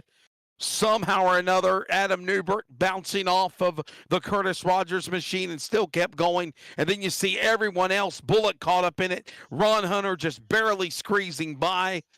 Oh, man, craziness everywhere here. I mean, a bunch of action going on. And honestly, if you ride on board with Cody Knott in the 26 or Raul Meza, check this out right here. Meza. Wow, what a move right there by Meza. His looked just like Cody Knott's with all of that action that took place. But Meza able to squeak right through every single bit of it. Here's Cody Knott's view right here. I mean, and Wesley, all you see is smoke right there. I mean, you ain't got nowhere to go. Yeah, nowhere to go. You and I both said it at the same time. Nowhere to go. I mean, you're completely blocked. You have no peripheral vision. Whether virtual or reality, that's what it looks like. You look for the smoke, and you hope you get through it. In a tough break, for the most part, actually, it looks like the Madeira, California driver might not have that bad damage on that truck. I mean, that right there, honestly, you know, we've seen drivers, or we've heard that, you know, drivers, when they see smoke happen, when they see a lot of wrecks happen in front of them, they just close their eyes. I mean, you know, if you've got that dealt in front of you, you're basically just going off faith at that point. You more or less have to, Wesley, going off faith with so many trucks right there in front of you, so much smoke blocking your view, you can't see nothing. You're basically at the point of Jesus, take the wheel and just whatever Right. happens. That's exactly right. Yeah. And while all this transpires, it is closing in on Taylor Peacock back up front. Brian Chu second. Look, Adam Cantwell. What a drive for the number 10, man. He's got a solid run up 30 spots in that third position, the number 10. Bowtie, Chevrolet number 10 in third. Joey Doucette, he's been really quietly climbing in to position. Kerry Tribune, another driver that's done really, really well. Justin White, and as we got 6 to go, Jacob, we mentioned Steve Barnett. Robert Richards, this is his game right here, man. He loves restrictor plates. He's up in the top 10 now. Yeah, and I had the very, great privilege of racing with a lot of these guys in the SimRacerHub.com Truck Series at an event at Talladega last week. And Robbie Richards, I got to be honest with you, I'm a fan of just talking to him and getting to know Robbie and, talking to him, a little bit about these trucks and the personality that Robert has. It's awesome, I guarantee you right now, Robbie's a fan favorite in this series. But he does know how to get it done, as you said, on these plate races. And we're going to see what he's got. As a matter of fact, we got Robbie Richards in here in the NASRA 360 Racing booth. Robbie, do you have a copy, buddy? Yes, sir. Well, Robbie, we just talked about it. Wesley did. This is your playground right here, the Super Speedway here at Talladega. You're here. You finally made it all the way right here to the end. 5 to go, coming to 4 to go at the line. What's your game plan right here? I know you don't want to give it away for the other drivers, but what's your mindset right here going into these last 4 laps? Well, I've got 3 teammates around me, and Nate's making his way up here. So, if me and Justin can get to the high side and we can get Kerry out here with us, we can probably make a run on the outside and at least get pushed to the front. Maybe hopefully one of us gets the win. Justin needs a win. Kerry could use a win. So if it's planned right, I'd like to get Justin the win, push Justin. But if I have a run and he's not around or whatever, I'm gonna go for it. Robbie, settle in. We're getting ready to come back for the restart, but I gotta ask you though, buddy. This is about the time now that we start to see your genius appear. That truck's right in the top 10. Yeah, man, we're gonna give it a shot. I've learned some things over the just watching real life, and then I've learned some things just as iRacing progressed here, and hopefully I can use them and get it to the front.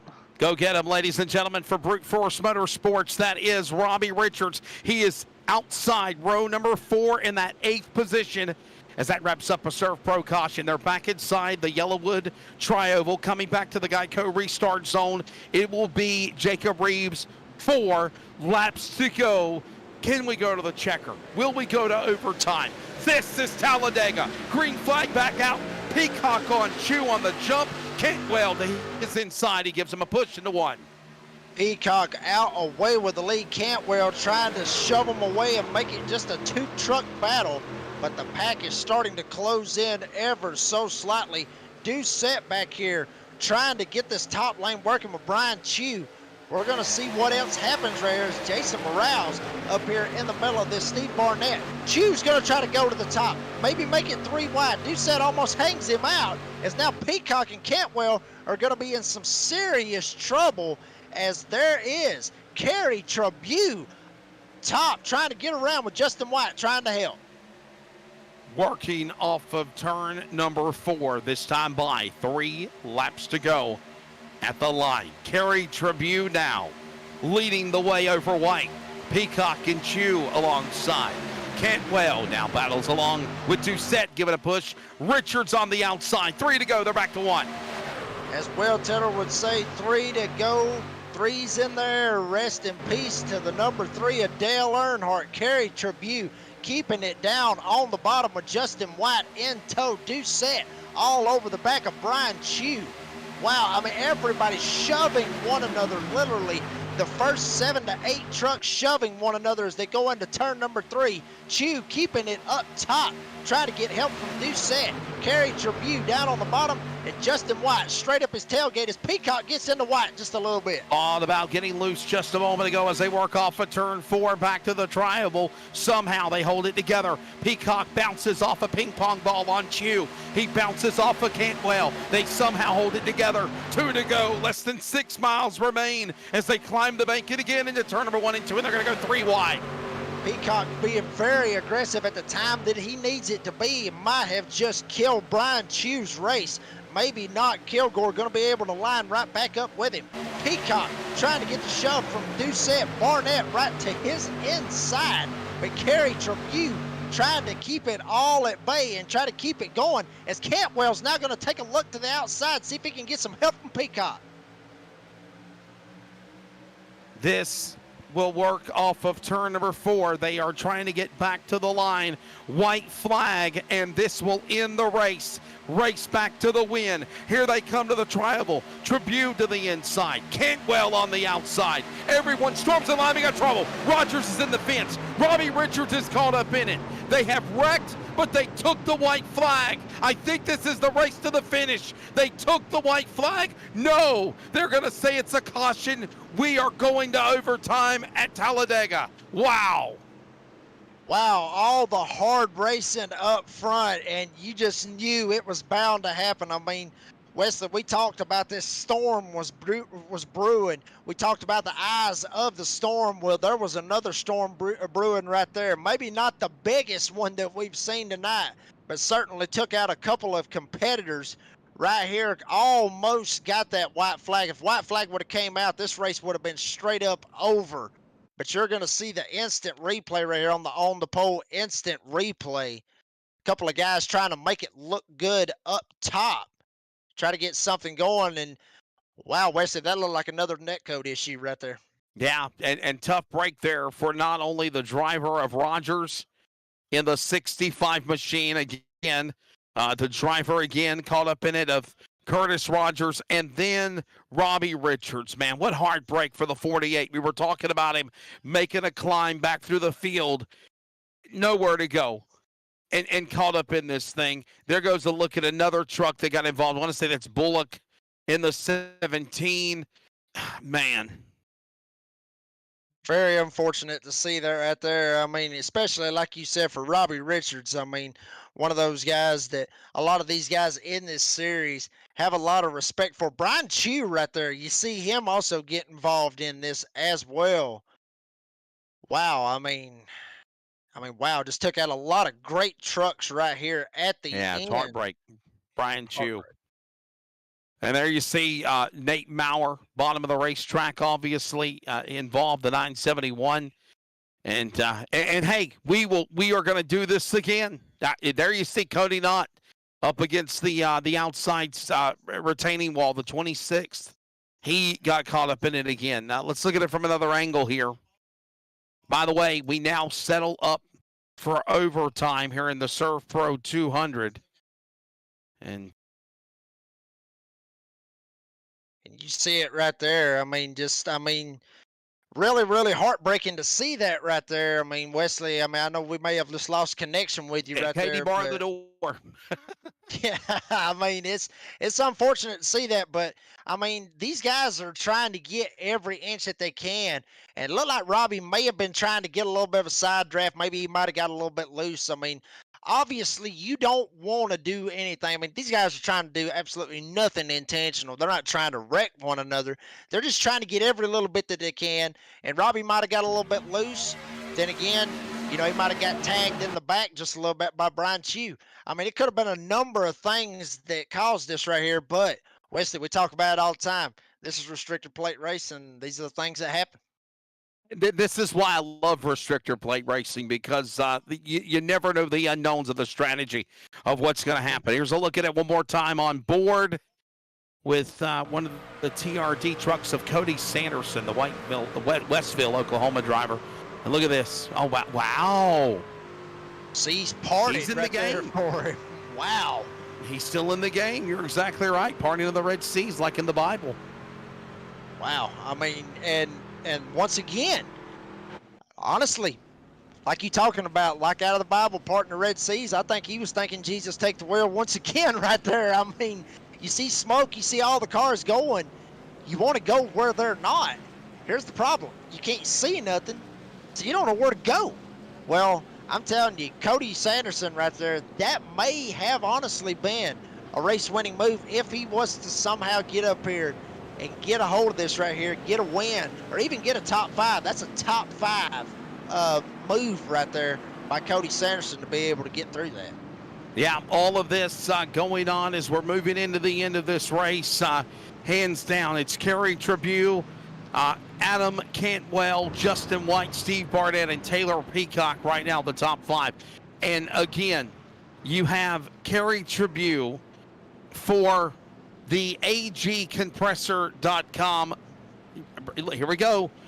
Brute Force Motorsports. We were mentioning Robbie Richards, and now you have another driver for Brute Force Motorsports up there in that mix with Kerry Tribune. He could win this race. He's being patient, if you will, Jacob. Well, and Robbie talked about it a minute ago. We talked to him, you know, wanting to try to get up there and help Tribune. You know, Tribune needs a win. Justin White needs a win. Obviously, Robbie needs a win as well. But 2 of his teammates right here running first and third, and that's what they want. They don't want to be starting side by side and, you know, have to try to play some kind of game to try to get each other lined up some way, somehow.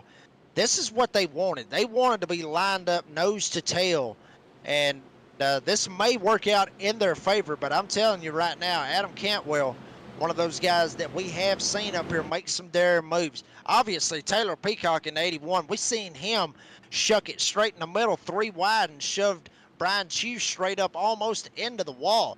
Take Steve Barnett, a guy that has just came out of nowhere, and Doucette, one of those guys that I have talked to him in the past, not real fond of this super speedway race, and find himself inside the top 10 with Ed Osborne, Raul Meza, and Jason Morales. All of these guys has got a shot to win it, and even any of them back in the top 20 or all the way in the back. Anybody on the lead lap has a shot to win it as we go green, white, checkered. ServPro caution is done. ServPro 200 now going into overtime. Field goes back into the Geico restart zone. They need to get the white flag, and they are not. They're wrecking again on the green flag. They're racing again, and they are wrecking again, and they're not done yet. Barnett just got turned. They're wrecking in the back of the pack, and the caution will come out. Second overtime on deck. Wow, not real sure what they didn't even get the caution speed. was. But I'll say this, the one guy that kind of got hosed out of this right here was Steve Barnett. I mean, all he was doing was just trying to check up to try to slow down for the caution. And it just gets drilled into the back of him. Not real sure exactly what happened to Barnett. You see the caution reason on your screen. But I'm looking at it right here where Barnett was. Looks like he might have got a little bit of help from the 28 of Ed Osborne. So this happened in the back of the pack. We'll see how all this transpires here. Because here's the front of the leaders. And I'm wondering if there was some brake checking or shaking tires going on, but I don't see anything of that going on here. Well, we're looking at an aerial view now, but no, it bottlenecked the field right there. Now,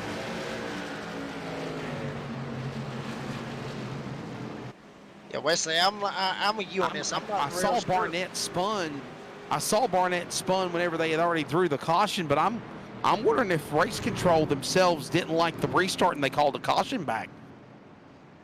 That is a very good possibility, Wesley. I mean, you know, that could have been, you know, somebody might have not been lined up in the right spot. Some of these guys might have been laying back a little bit. So, I mean, anything is very good and possible while there was a caution right there. So you're going to see right here, the aerial view here at Talladega Superspeedway. But once again, the big loser out of all of this like I said, with Steve Barnett. They're saying that it was a checkup between the 1 of Clinkhart and the 20 of Rivera, and that's the reason why they threw the caution from race control. TJ Moore just told me, Jacob. All right, well then that would explain a lot. So that would explain that a lot right there as to why that happened right there. But the good thing about all of this right here is that even though everything happened, and even though Barnett got basically, I guess you could say, dumped down to the inside line, Barnett is going to be able to keep his spot because of how the caution came out and how everything happened. So Barnett, don't count him out. He may have a little bit of rear end damage, but he's not going to pit. He's not going to fix that truck. He's not even going to worry about the back end of that truck. You see the back frame right there, the back bumper dented in, caved in, but he ain't looking at that anyway. He's wanting everybody else to look at it right here at the end of this green-white checker. Getting ready for the second overtime coming up. Jacob, I'll try to stay with you as long as I can, buddy. I've got another iRacing broadcast obligation at the top of the hour, but hopefully we can get this one finished before, and we're going to get another shot at well, they're actually still under caution. I figured maybe we would be coming to green, but they're not. This is going to be attempt number 2 of overtime, and you got to remember, the leader has to take the white flag. If they do not take the Darren Snell gun repair 1 to go, then, and we get another caution, we'll go again for a 3rd time. If they take the white flag, then all bets are off. Wreckers or checkers, we're coming back to the finish. Yeah, and no cautions whatsoever once that white flag is displayed. And once that leader has taken that white flag and crosses that line, Wesley, you said it, wreckers or checkers, it doesn't matter if the whole damn field wads them up right there coming off of turn number 4. They can't throw nothing because it's all within iRacing. So that right there, I mean, that right there is going to be a game changer big time. I mean, obviously, they want to try not to be able to make another green-white checkered, Wesley, but they still don't want to get caught up in anything on that last lap because there ain't nothing that can save them at that point. Yeah, it's going to be, again, the second attempt. This is attempt number 2 at overtime. Welcome to coverage on the NASRA 360 Racing Network. It's the NASRA Sim Racer Hub Truck Series at Talladega, the ServPro 200. I'm Wesley Outland. Jacob Reeves is alongside. Hopefully William Tiller will get better. He's been in the hospital the last week and did not have a fun 4th of July, but I know he's getting better, and I think they're telling him to take another week off just to get improved. And we hope he gets back with us. Adam Flieger, are you not entertained? This has been a fun job entertaining us with the production of the broadcast. And well, we now get ready for 2x2. Jacob, we get ready for a restart here. Overtime number 2 on deck. And they're not going to be 2x2 for long, obviously, Wesley. This right here, I mean, you're either going to lay back and pray for them all to wreck, or you're going straight to the front. You have 2 options. A lot of people would say you only got 1 option. That's just to go forward. Not to lay back because you don't know if they're going to wreck or not. Sure. So, but in my opinion, you do have 2 game plans. You still can ride at the back and try to be able to miss the big one, even if it is on that last lap. If you can make it through that wreck, we've seen Raul Meza. He's actually up here getting ready to battle for that win up here in the 8th spot. He's still got a shot. We've seen him go through some crazy wrecks. We've seen Cody Sanderson go through some crazy wrecks as well. So anything's possible. They got 2 game plans right now, but honestly, you got to go. I mean, you ain't got no other choice. You got to go. And so you're fixing to see a lot of 3-wide racing, and you might see another big one. Got to go, and you got to go now. Pace truck is scampering from the field as they make their way back to the Yellowwood Tribal inside the Geico restart zone. Another ServPro caution in overtime. Done. This is overtime number 2. Can we get to the finish? Back to the Geico restart zone. Through the gearboxes they go. Kerry Tribune on the jump. Powers away from White with his help on the punt. It's going to be Cantwell with a punt there by also Peacock. Barnett by himself. They climb the banking. 2 to go into turn 1. And this right here is when it gets really scary, Wesley. You got some of these guys that is not packed up very tightly That's going to give everybody behind them a shot to get up here and make a run, and that's usually when you see wrecks. But up front, Tribute still keeping it in tow. Cantwell with help from Taylor Peacock. Here comes Ed Osborne up top with Doucette trying to give him the push.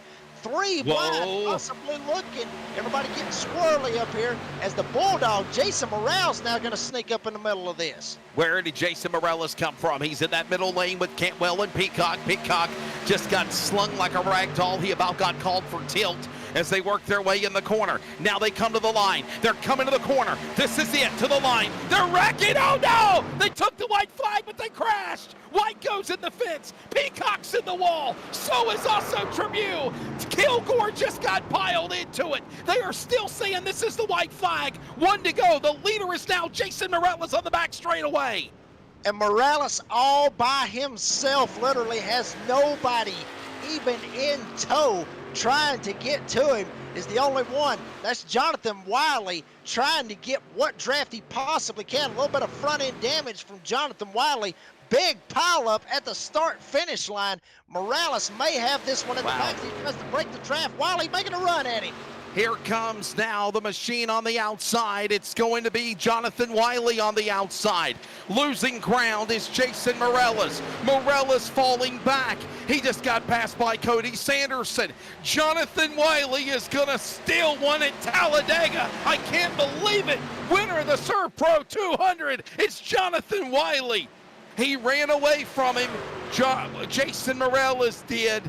He got ran down from the draft.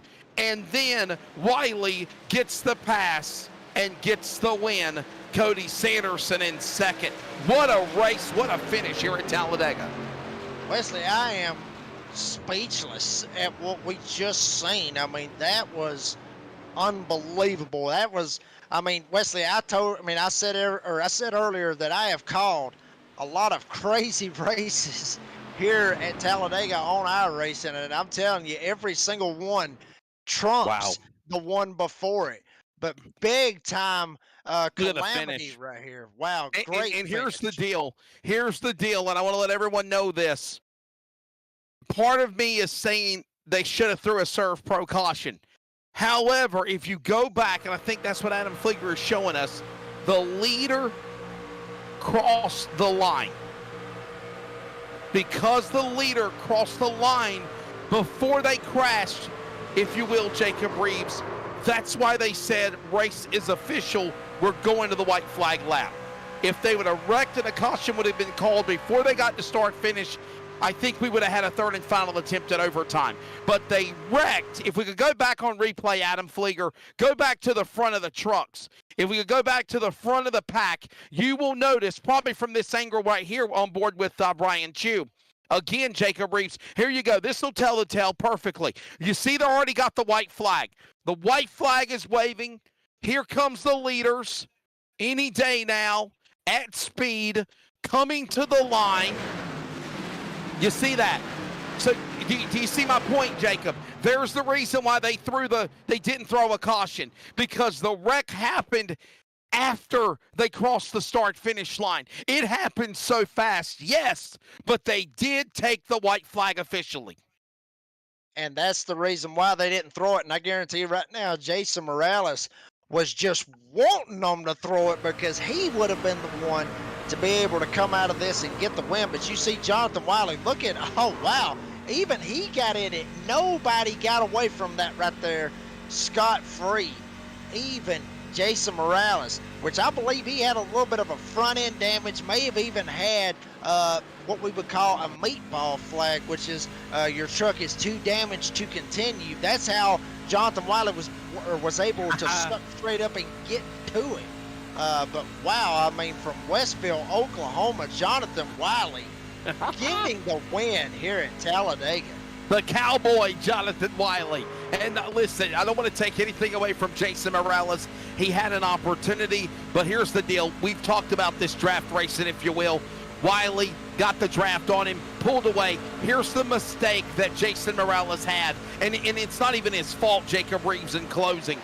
He had such a big lead, pulled away from everyone else by himself. you are slower than when you're in a pack of 2 or 3 trucks or more, and that's how Sanderson and Wiley ran down Morales and took that win away from him.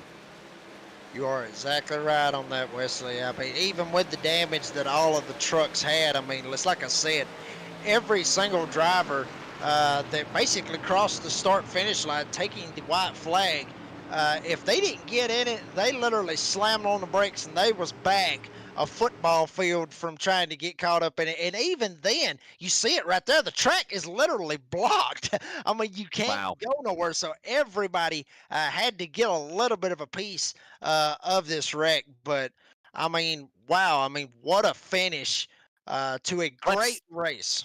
Let's take a look at the results as we're watching this crazy chaos across the line. Hey, listen, Jacob Reeves is going to handle you for post-race. My apologies to everybody in our audience. I am literally coming up on overtime, and because so, I have another iRacing broadcast obligation with the Northwest Truck Series at the top of the hour, literally past the top of the hour. Here is your results again. Again, pending anything changing, it is official. Jonathan Wiley is your winner. Cody Sanderson in second. Jason Morales third. Raul Meza is fourth. Adam Newbert in the top 5. Brandon Bullock is 6th. Hunter Parsons is 7th. Brady LaBeouf is 8th. Chris Blanchard 9th. And Joey Stiers, even involved in an accident in overtime number 1, if you will, Jacob still finishes in the top 10. And a lot of these guys still getting very good finishes. Rashawn Hamilton is going to come home in 11th. Lance Miller going to be in 12th. Adam Newbert, all the stuff that he has went through this race, still somehow or another is going to come home in the 12th spot. 13th spot rather. Derek Kilgore, Jeffrey Johnson Jr., that's your top 15. Tim Hammond, Justin B. White, who was up there battling for the win, along with Taylor Peacock. They're going to be 18th and 19th, respectively. And looks like Brian Chew is going to wind home in the 20th spot. Brian Chew in the 19th spot. Jacob Klinkhardt will be in 20th.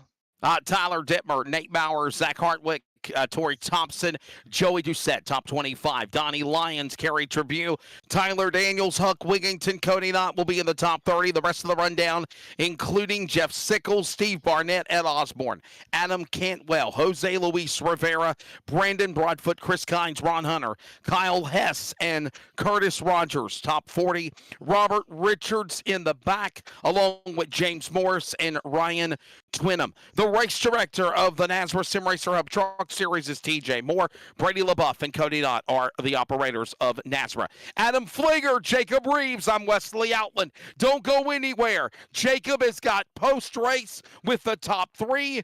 I will see you in 2 weeks as I have other broadcast obligations next Monday. But what a way to cap it off. Tonight, Jonathan Wiley, winner in the playoffs, and wins a wild double overtime. ServPro 200. Don't go anywhere. Post-race interviews and analysis with Jacob Reeves on the NASRA 360 Racing Network when we return from Talladega.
And welcome back to Talladega Superspeedway. You just saw a great finish here at Talladega Superspeedway with Jonathan Wiley getting the win. But we are going to bring in the podium finishers. We're going to start with Jason Morales. Going to come home in that third spot. Jason, you got a copy, buddy? Yes, sir.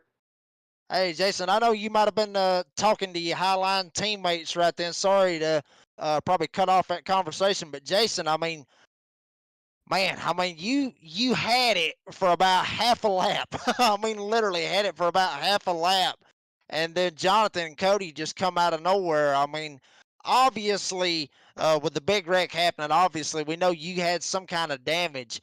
How bad was the truck? And did you have anything to be able to hold off Jonathan and Cody? No, man. It was in pretty bad shape. So I saw them coming. The only thing I could do was try to break the draft a little bit here and there, but I wasn't going to try to throw any blocks or anything like that, make it any worse. Well, going from where we're at Talladega this week and all the points, that has happened, everything still coming home third, but now we're going from full throttle draft racing to beating and banging and bumping, going to Martinsville next week. What do you feel about your chances at Martinsville next week? I really like the next two races. I like Martinsville. As long as you can qualify up front and stay away from some of the problems that happen in the back. Homestead after that, really, really like those. And God dang it, man, I'm going to win one of these races one of these days. Well, I'm telling you right now, if you love Martinsville, I love it too. You may have a good shot at it because obviously you got to have a lot of confidence going in that race. But Jason Morales coming home third tonight here at Talladega on the NASRA 360 Racing Network. Jason, you got anybody that you'd like to thank that made this possible tonight, bud? Yes, sir. Yep. So first and foremost, the wife that lets me do all this and enjoy my Monday nights running. I think it's easy to forget that this does take a lot of chunk out of our day for all of us that do this. So, big props to my wife for letting me do it. Um, my teammates Hunter and Steve and Tyler and Chris. Another strong finish for the team. That's what we talked about coming in here was let's just make sure we have a good strong team finish. So, and then obviously my sponsors, Sunstar Dental and around the block tax services, and then all my family that watches it, Brady, all the rest of the league sponsors. So, yeah, man, and what you guys do, make it enjoyable. Hopefully, it was a good race to watch. It was an awesome race to watch, and big thanks to all the wives having to put up with us. I'm all for that comment right there. But Jason Morales coming home third tonight. We'll see you at Martinsville next week, bud. Yes, sir. All right, and that was Jason Morales coming home in the third spot. And looks like we're going to bring in our second place driver. That's the number 14 right here, Cody Sanderson. Cody, do you have a copy, buddy? Yes, sir. Well, Cody, I'm telling you, man, look, from your ride tonight, we've seen a bunch of times that, and I'll just be honest with you, and don't take no offense to it, but there's a couple of times you shouldn't even finished. Oh yeah, I'm I know. just gonna be I honest. agree. Yeah, I mean, you put on some great views. I mean, you had some great views from the in-car cam with your number 14 truck, and I mean, did you think you might have had something right there for Jonathan? I mean, we talked to Jason. Jason said his truck was killed. Yeah. And everybody's truck was basically killed because everybody got caught up in it. But did you have anything possibly for Jonathan right there coming into the trial? Man, I don't know. We was both screaming at each other in Discord the whole time. I don't. I was just excited to make it through that last wreck. I felt like I was in every freaking wreck that happened tonight. So, but when I closed in on him, I felt like, well, maybe I could break around, but I wasn't watching my mirror and I didn't know how close anybody else was, and I didn't want to take a chance on either one of us not finishing 1-2. So I just tucked in and pushed. I mean, that's pretty much all you can do with the two Oklahoma boys right there. Oh I mean, yeah. you can't really do much on that part. But Yeah. Cody, we come from Talladega, and we know how Talladega is so unpredictable with the high speeds and the drafting and the 3 wide and the 4 wide. Now we're going to Martinsville next week, where, as I talked to Jason a while ago about this, all the beating and the banging, the bump draft, excuse me, not the bump drafting, but the bumping out of the way Oh yeah. to try to get off the bottom. How do you feel about your chances at Martinsville? And then also the following week, going to Homestead? Man, I'm decent at Homestead. Martinsville's going to be rough for me. I feel like if you can get out there and qualify good, you'll have a lot better chances. But if you start in the back, it's going to be rough. It's going to be hard to get up there. I think if I was to qualify in the second half of the field, I'd probably just ride around at the back and let everybody kind of weed themselves out and just try to be there at the end. Martinsville is not my strong suit at all. Well, we'll see what happens on that. I mean, granted, we've seen a lot of crazy things happen here, and we've seen a lot of crazy things happen at Martinsville too. So maybe that'll play into your favor. But Cody coming up one spot short tonight. Granted, with your buddy Jonathan taking the win tonight. Is there anybody that you would like to thank that made this second place finish possible tonight, bud? Oh yeah, WR1 Sim Rigs. My buddy Jonathan, he's helped me out, man. I just got this a year ago, and I tried running this league last year, and I was so bad I dropped out before everybody in the whole damn team wanted to kick me out. But Jonathan's kind of took me under his wing and taught me a lot. But yeah, that's pretty much it. Sim rig, WR1 Chad Wheeler, he builds an awesome rig, and I'm kind of a bigger dude, so it's a hell of a lot better than sitting in the damn kitchen floor doing this. I've been there, buddy. I guarantee you, I've been there. Just watching some of the last lap move right there, getting sandwiched, but still being able to come home in the second place. Cody, congratulations on that. We'll see you at Martinsville, bud. I appreciate it, bud. Thanks. All right, and that was Cody Sanderson coming home in the second position, and now we got the man, the myth, the legend. We got Jonathan Wiley, the cowboy, being able to come home with the win tonight. Jonathan Wiley, I mean, take us through that whole, I guess you could say that last green-white checkered. I mean, we knew that the intensity was going to pick up. We knew everything was going to get so crazy. I mean, when everything happened in front of you, I mean, what was going through your mind? I mean, did you think you had a shot to get through it, or was you just like I was saying earlier, Jesus, take the wheel and just hope I get through it? I don't know. I seen a lot of the wrecks that happened earlier on in the race were all just killing the bottom line, and I was on the bottom line, so I said, yep, that's it. I saw the smoke and saw some cars coming down, or trucks coming down, and I was like, yeah, that's it, it's over. And then luckily they just hit the sides of the truck just right, and it pulled through a little bit of damage. Yeah, you was able to get through that pretty good. We just got through talking to Jason Morales. That last lap pass, I mean, did you have it planned out? I mean, did you have it kind of planned out that you wanted to go to the top, or was you thinking, just go wherever he can go, or if you just go wherever he goes and he tries to jump up and block, just dump him? I mean, what was your game plan trying to get around him, knowing that he was that slow? After the wreck happened, I saw how far out he was. I didn't know how much damage he had, and just thinking quick, I said, yeah, I'm settling for second. And then seeing that he had quite a bit of damage, I guess, because I started reeling him in pretty quick, and then I knew that he wouldn't be able to pull down to block a low if he was up to speed, so I kind of pump faked low and then went on around the outside, and it just happened to work. Cody, he was keeping me calm the whole race because I was just itching. I said, all right, let's go. I'm bored back here running 20th for 80 laps, and then he was like, no, just let's wait, buy our time, and then it paid off. Me and him got first and second, and we don't ever run asphalt hardly at all anyway. We're like diehard dirt guys, so it's pretty fun to come in here and win. Yeah, especially with how everything played out. Now, you talked about it. You don't really run a lot of asphalt. This series is actually going to go to Martinsville next week. If you are going to Martinsville, what do you feel about your chances when you go to Martinsville next week? I will absolutely not be at Martinsville. My chances there would be terrible. It'd be a waste of time for me to even go in there. I'd upset someone running for points. I'd wreck the field. It'd be bad. I wouldn't even do that to anybody in the league, because I know for sure it would be a bad deal. Well, Jonathan Wiley coming home tonight, stealing one here at Talladega. Jonathan Wiley, you got anybody that you would like to thank that made this possible being in Victor Lane here tonight at Talladega? I think during the race for sure, I gotta say Cody. He was right there.